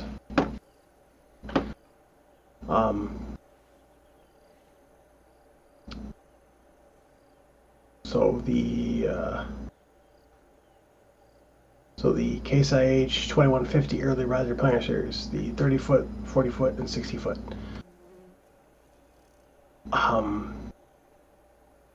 They are already in game, and I believe they're sending them off next week. I believe. Testing. So. That's awesome. Hell, don't forget, people. This upcoming Friday. It's a big day. Big day. Because the big bad boy that's right in front, the 90 footer, that's coming out this upcoming Friday. So just be a lookout for that. I am excited. I'm going to install it no matter what. But what do you think the megabyte download is going to be for that? A lot. Yeah. I mean, custom modding. Yeah, number one, it's custom modding. So it's going to be highly detailed. It's going to be like just a outstanding mod, just full set and stop. But then you take into account all the individual moving pieces that's going to be available on all these little, all these different rails and drill guards and all this stuff. You're going to have all the individual components that can swivel and move out from the early riser planter, like the whole batwing situation that it can do, like the whole 9 yards. Like, all that stuff costs megabytes. I have a feeling this is going to probably be in the triple digits as a single mod by itself. This one large planter, I think, is going to be in triple digits. I think it's probably gonna be about 60. Okay. We shall see. We'll see which one of us is closer. There was a mod removed 5 days ago. I forgot what day that was. It was Tuesday. No, it was the exact same day that the roller came out. Yeah, that lizard roller. It was like when I first got in. I think it was a lizard self-made roller. It was the exact same day that that came out, but this came out and it was removed. I tried to find Rick Black Label TW modding to reach out and I couldn't find him anywhere. Like literally nowhere. So I don't know why it was removed. Don't know if it's coming back. I'm sorry. Oh, here you go. Black Sheep Modding's John Deere Gator is with Giants already. Their Gator everyone loves. Nice. So, and their map is still a work in progress for all platforms. So, I did ask Black Sheep Modding if the Valley of the Old Farm was coming back. And they said the only thing they said to me was wait for a poll. Okay. So I think that they're gonna be voting. I think on what comes next. So, okay, this irritates the living bejeepers out of me. Sorry, I'm gonna go on a 1.3 rant right here. Let's hear it. People, I understand not everyone sees my Facebook page. And I understand a lot of people don't see other people's pages or anything like that, but I know people watch GDR. I know people watch my GDP. I know people see my stuff. So why on earth, on this lovely earth, would you message me and be like, are we getting any mods today? When I said Giants are out of the office, which was Monday. Please, just have common sense. I mean, yes, I understand that sometimes we do get mods. I get it. But 9 out of 10, we don't. So,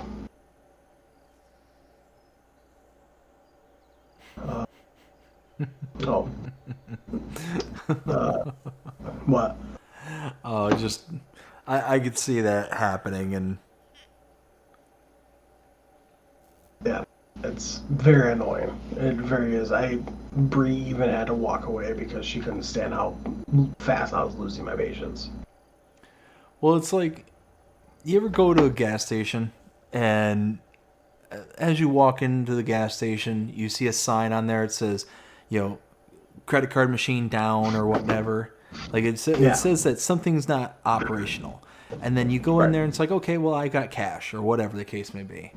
And you get your stuff, you go in line, and the person in front of you, it's like they put down all their stuff and they've been taking up space in the line, and then all of a sudden they're like, well, what do you mean you don't have your credit card machines are broken? Yo, signs don't matter because no one ever reads them.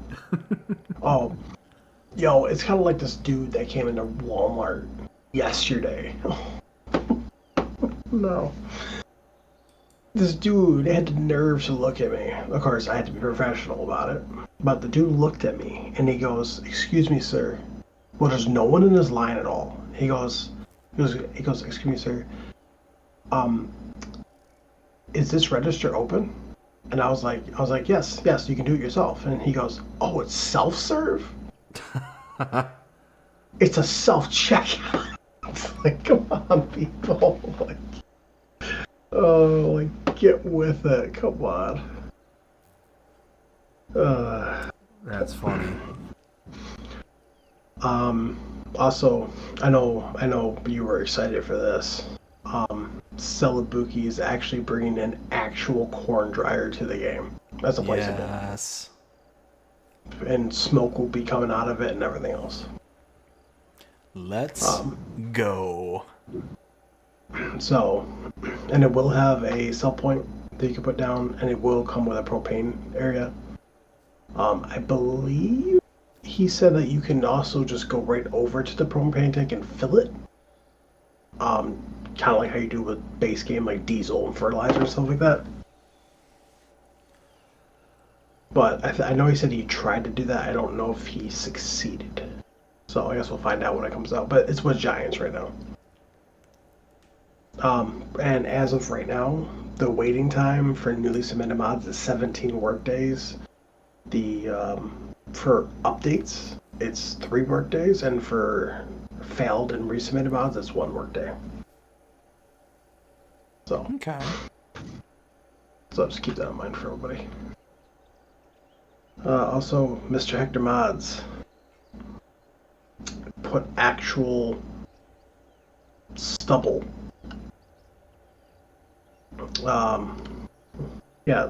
Stubble rolling. Oh, Whiskey, what's going on? It says, hi there, WillT. What's going on, man? So stubble rolling says, will be included in the initial map release for all platforms. Crops will have realistic cut height, and with matching header height during harvest. Both features are set up for all crops to be relevant.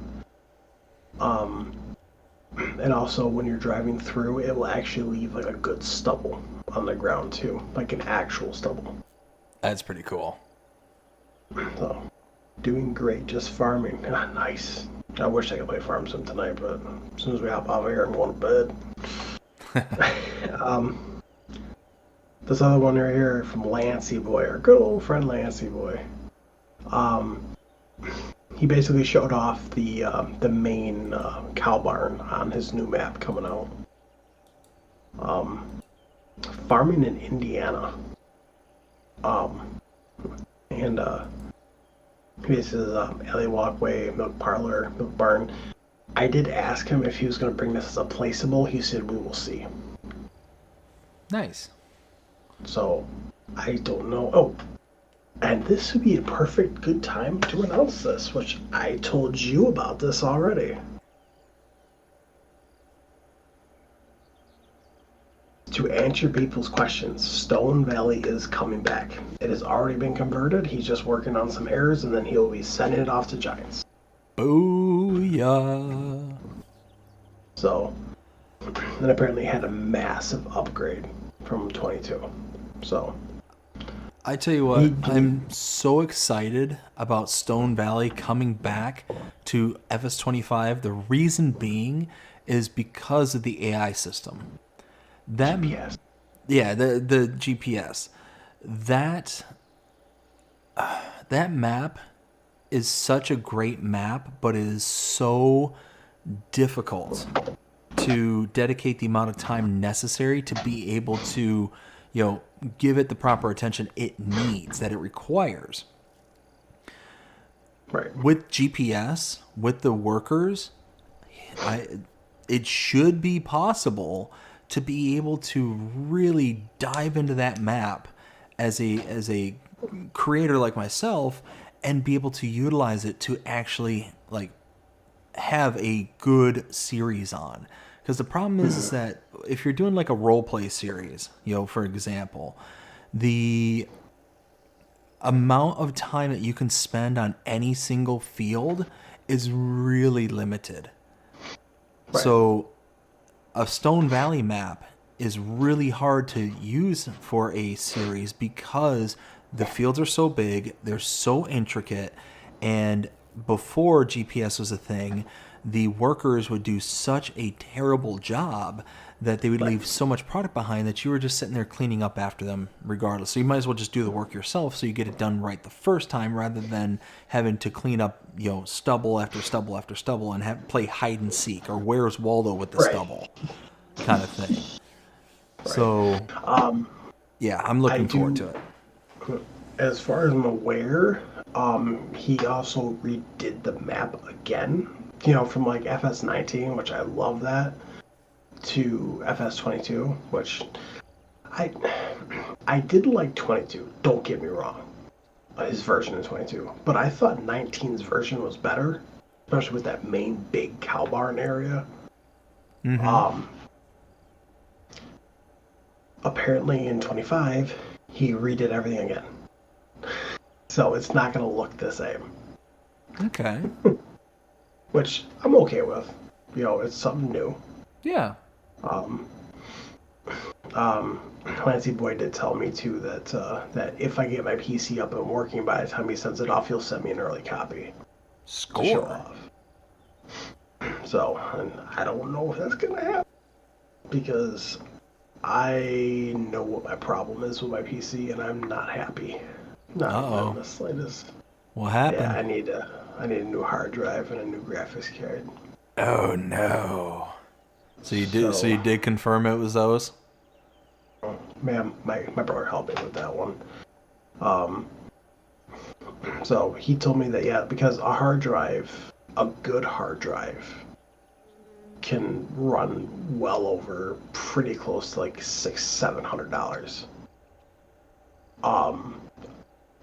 You could find one maybe a little bit less than that if you're lucky.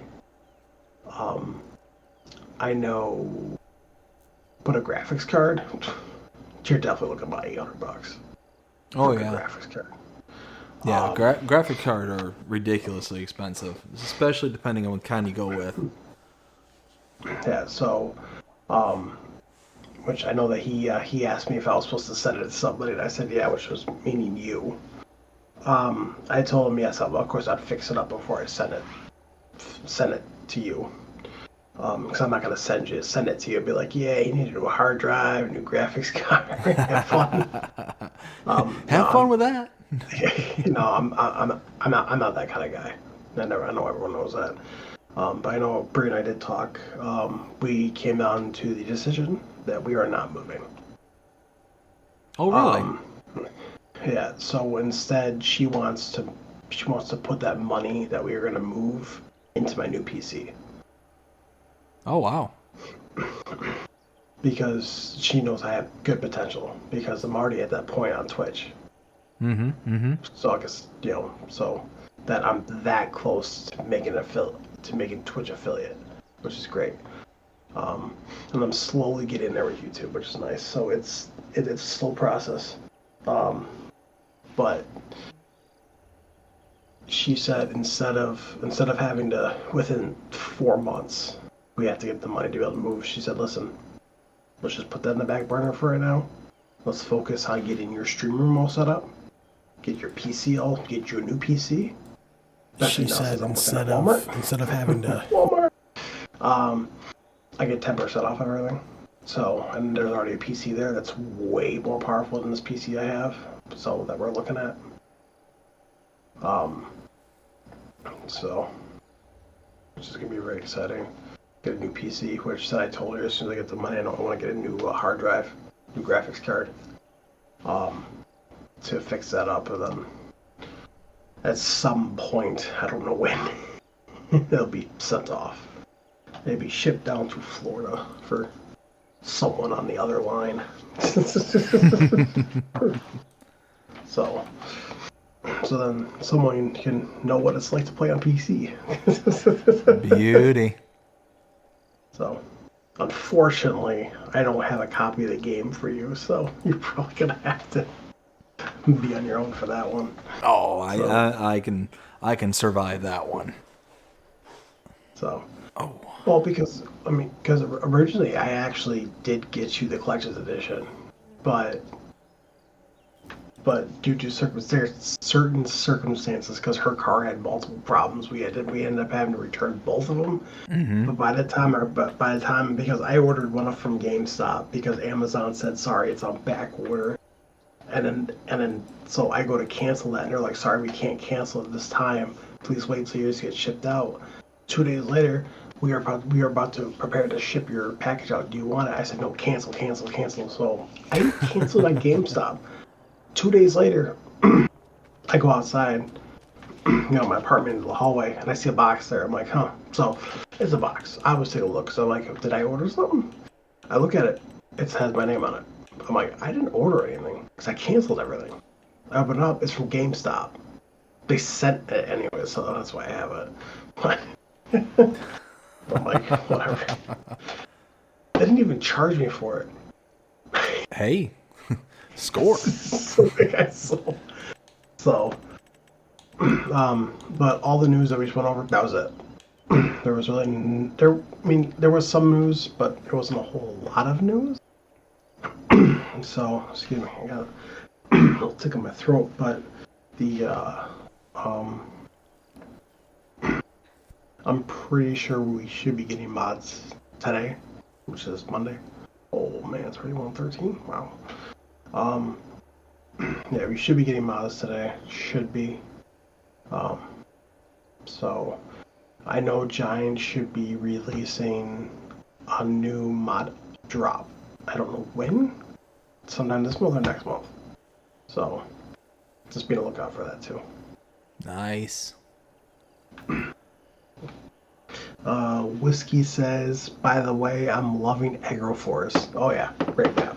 Oh, really good map. Really, really good map. Like, I've been really impressed with the map makers out there who have been able to take, like settlers, you know, took Hutan Pantai before it was Hutan Pantai and made it into a map, and then took Silveron, made it into Agroforest. I mean, it's one of those where they took really good base for a map and then just took out the stuff that kind of pushed it over the cliff, especially Agroforest. Like that one there, like really, like was a huge improvement. It went from 1.3. Went from 1.3 to now like legitimately like a huge improvement for a map.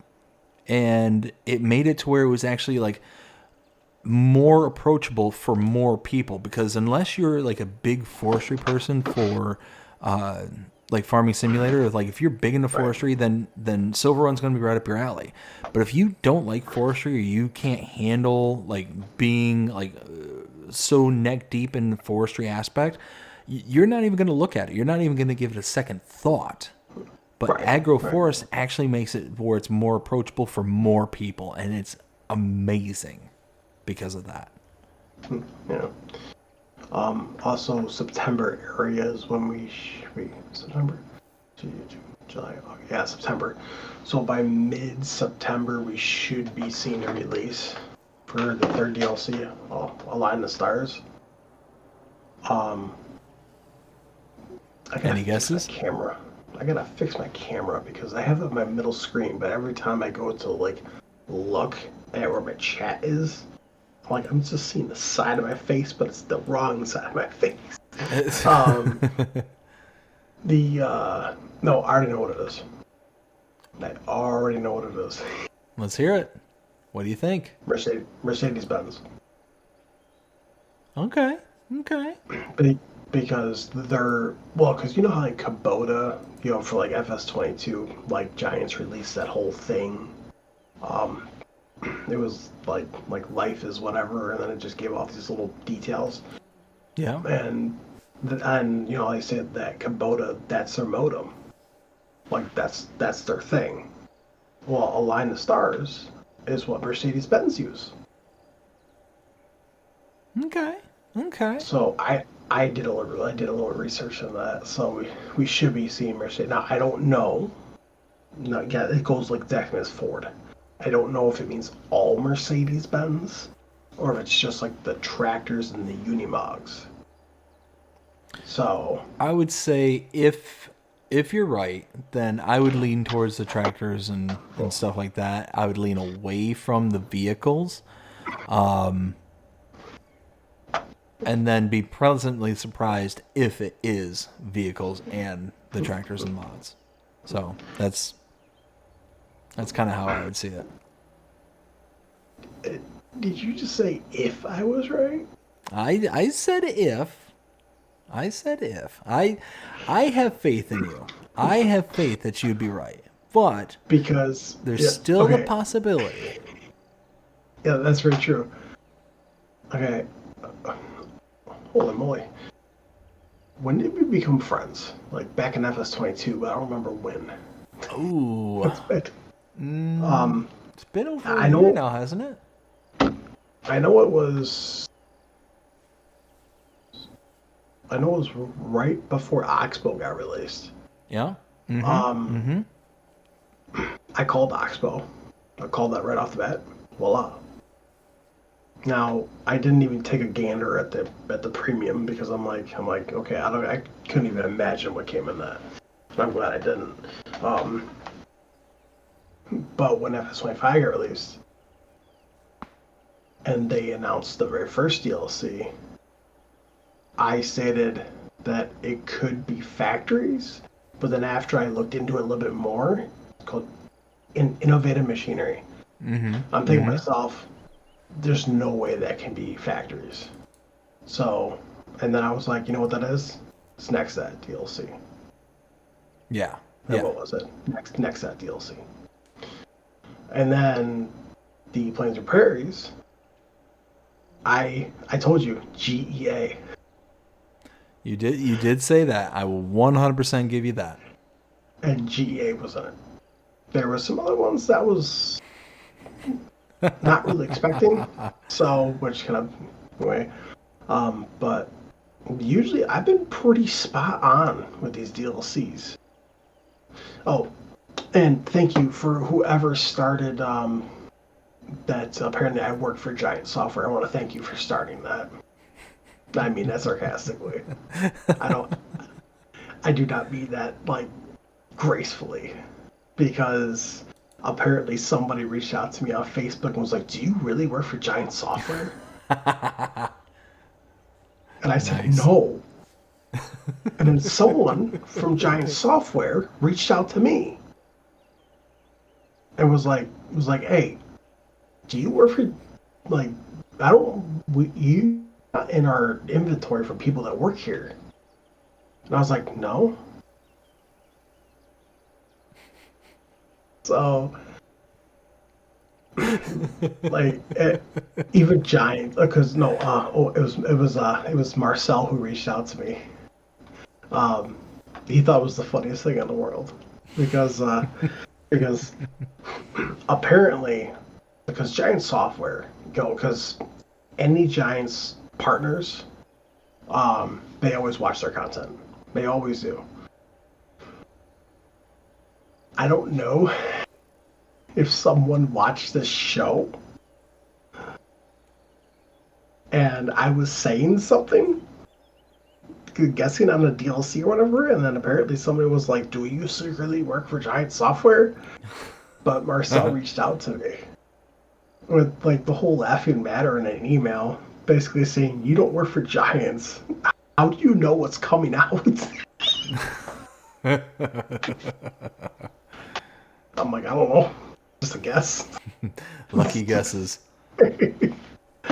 So, yeah, so now I got Giants reaching out to me about that. Thank you so much for whoever just wanted to start that.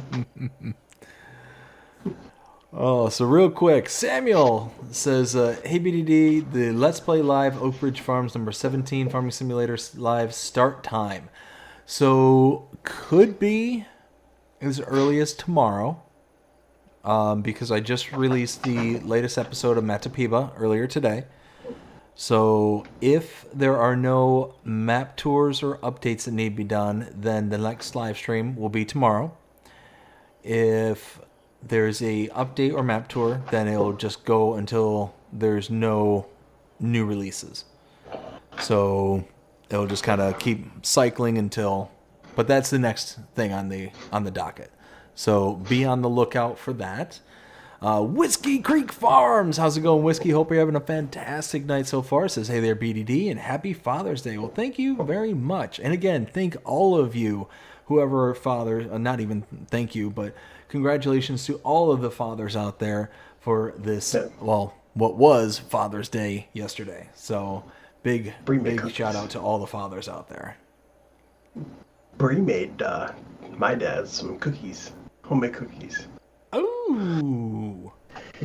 I like cookies. I I haven't had cookie in like a while. Been a hot minute. Also, my mom said that the website should be fixed sometime this week, hopefully. Nice. Yeah, my went to go on there. My dad, he's like, "Hey, don't you have a buddy who does like maple syrup and all that?" And I'm like, "Yeah."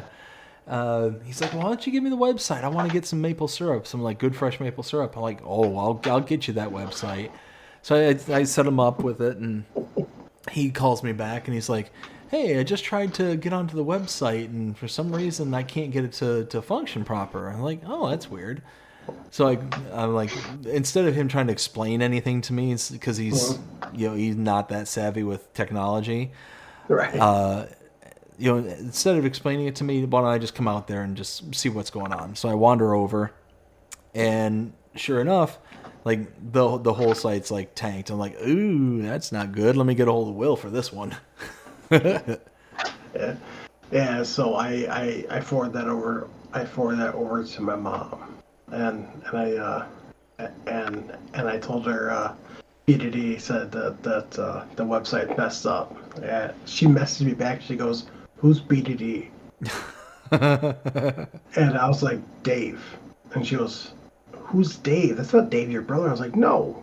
Like, he bought syrup from you before, and you shipped it to him down in Florida." And she goes, "Oh." She goes, "Yeah, well, I already sent this over to my guy, so hopefully it'll be fixed." She told me today, though, that hopefully it'll be fixed by this week at some point, hopefully. Fingers crossed. She doesn't know what happened, so... I want some maple syrup, and I want some maple cream and maple candies so badly. When my dad said, "Yeah, I'm gonna order some maple syrup," I'm like, "Oh, you should check out their maple cream. They have maple what?" And I'm like, "Yeah, it's maple cream. It's delicious." And he's like, "Well, what else they got?" It's like, "Well, they got these maple candies too." And he's like, "Maple what?" So he was really chomping at the bit. And I know for the confusion, my mom's throwing a couple of goodies in there for you. For whenever you do order. I know what they are. But yes. I like goodies. I like treats. So whenever you do order, let me know, and I'll let her know. Beauty. And then she'll throw So she's throwing 3 goodies in there for you. 3. Ooh. I can tell you one of them. Let's hear it. The other 2, I'm not going to tell you. They're a surprise. Okay. I like surprises. So the first one is a thing of her homemade pancake mix. Oh. So I love me some pancakes.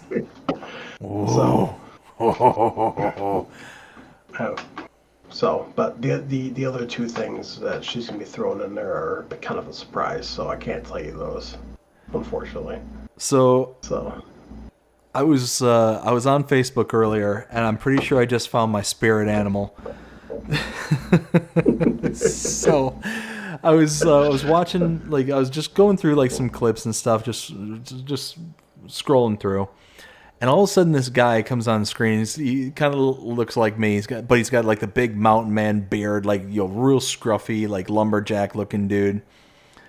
And all of a sudden, like, it's his face in the corner, and he's like, "Well, what's going on with this? What? And all of a sudden they take a big rack of ribs, right?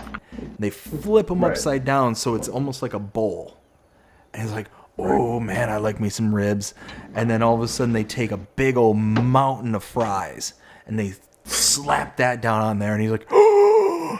Just the look on his face is just like, okay, what's going on? What's going on here? And then they take a big wad of shredded pork, like barbecue shredded pork, and they slap that on top of that. And he's like, "Oh!" Like he's just getting more and more exasperated. Oh yeah. And then they take some barbecue sauce and they drizzle that on top of that. And then they take some what else they throw on it? Oh, and then they took like some coleslaw, put that on top of that. And he's like, oh my God, this is why I can't be a skinny man. I can't be skinny at all. Yeah. You know who I'm talking about? Yes, I absolutely love watching that guy. There was actually one that's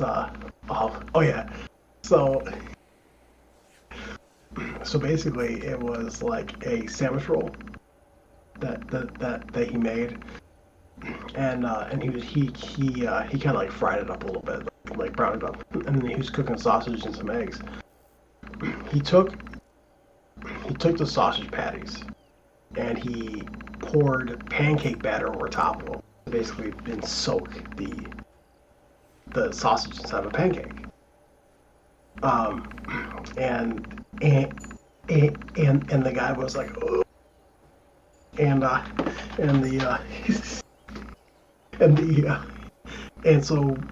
so then he ends up making like the eggs, right? He like smashes them up and everything, just like break it and let the yolk go like that. And then he puts bacon and stuff like that. He starts putting it together, and so he puts the sausage on, and then out of the blue he puts another sausage on the bottom, and then he puts the bun on. And then he deep fries the bun. After he breads it, he pulls it out, he cuts it in half, and like you see cheese just melting down off of it. And he literally is like, "This is why I can never be a skinny man." Yes. Oh, it's just that kind of like exasperated, like, "Oh, this is why I can't be a skinny man." Like, I can't breathe. Yeah. Oh my goodness! I was dying. I was drooling and dying at the same time. I don't think I've ever like had those two exact reactions at the same exact time, of just like mouth watering and hysterically laughing. There was one video I watched from him, and I read the comments afterwards. There was one comment there, it made me fall off my chair. I was laughing so hard. It's like, this poor guy. So the guy was like, let me guess. So the reason why it sounds like you're having a heart attack is because this is a sign that you're getting diabetes. Oh my goodness. Oh wow. Well, I'm just thankful because the creator like put a laugh emoji on it. He ended up commenting on it, and he was like, "No, I am the sign of diabetes." He's like, "This is why I can never be skinny. This is why I cannot be a skinny man." All right, y'all. I think that 1:30 and us talking about food and all this stuff, I think we've gone off the rails at this point officially. So, What do you say there, Will? You want to go ahead and sign off? I do. Man, I never played this song. Oh, no. Man, I did play it, actually. I blasted in the car a couple times on the way to work and on the way back. I started out the stream with it on. Don't worry. I got you covered. So, heads up real quick. Mm-hmm. For anyone, as soon as I get my new PC all set up and everything else, as soon as I can get it, Munchies is making me an intro song to my YouTube channel. Nice. And he's using a very interesting combination. Now, I don't know if he's putting them together or making them separate for me, like basically two different songs that I can choose. Basically, take rap and jazz. Okay. So I'm I'm very intrigued. I even offered to give him some money for it, and he goes, "No, dude, no, you're good. I absolutely love you guys. You guys are awesome." I tell you what, man, big, huge shout out to Munchies. What an awesome dude. What an awesome dude. Like, the fact that he went out of his way to create the theme song for AgriBusiness, that he made multiple versions of it to give us to kind of, go through and trying to decipher which one we wanted and liked best. I mean, Holy smokes. I mean, just talk about going above and beyond, and such an awesome dude. Such an awesome dude. Hey, go check out Munchie's channel. He's got a channel on YouTube called Munchie's Plays. Go check him out. Such an awesome guy. And he's got a funny, I think it's a hysterical series right now. I forget the title of it off the top of my head, but it's basically really corny one-liners for, like, I think it's called Picking Up Bales and Chicks, or Picking Up Bales and Women, or something along those lines. And it's Picking Up Bales and Babes. Bales and Babes, that's it. Bales and Babes. And oh my goodness, it's like it's one of those that it's really, really bad, but it's like self-aware bad. It's funny. It's hysterical. So go check it out if you want to just a silly laugh. Oh my goodness. And it's just the tone that's being used to is like, hey girl. Hey girl. Every time I hear that, I hysterically laugh. Hey girl, are you a beacon light? Are you a John Deere 9R? No, hey because I can't afford you, but I know I still want you. Yo, or how about it wasn't his latest one. It was one before that goes, hey girl, hey, are you a beacon light? Because you light up my world. Yo, absolutely. I played most of those for Bree, and she was like, oh my goodness.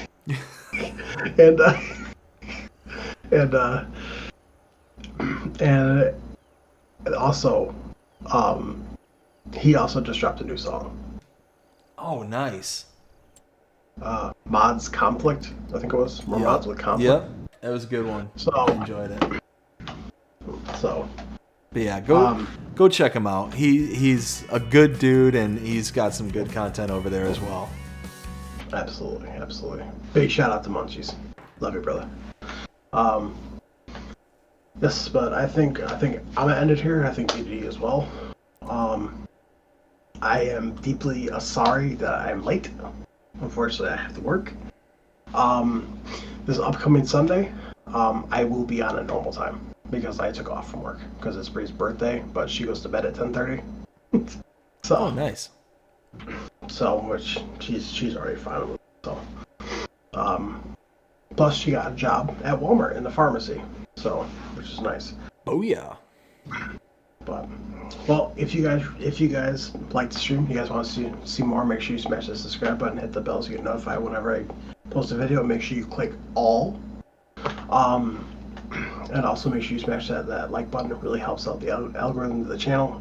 Make sure you share it. Like I said, if you could follow me on Facebook at WillTGaming Encyclopedia. You want to stay up to date if you want to stay up to date any updates, mods, news. And you can also follow me on Twitch. It's Stiger24, which I stream on Twitch daily, almost. So. Very, very nice. Let's see. Got a couple of chats here real quick. I'm going to read them off, and then I'm going to do my sign off as well. So, Ken says, already saw that episode. LOL, LOL. I hope you enjoyed it there, Ken, because who knows where this series is going to take us, but we definitely got a lot of life left on it. So, definitely looking forward to seeing where it goes. Samuel says, okay, thank you, BDD, no problem. And says, hey, BDD, look the video map tour for comments. Absolutely, I go through all my comments and do my best to follow up on every single one of them. Samuel also says, I'm out, bye, good great night, everyone. See you soon, next live stream later, y'all. And good night, nice work, safe day, y'all. Absolutely. I want to thank everybody who came out tonight, had an absolute blast as per usual. And I hope you all enjoyed it as well. If you did, please show us by liking, sharing, subscribing, following, commenting, doing all the things the algorithms enjoy you doing. The shows you're engaged with this channel and enjoying the content. And that being said, I hope everybody has a fantastic day. Take care. Peace.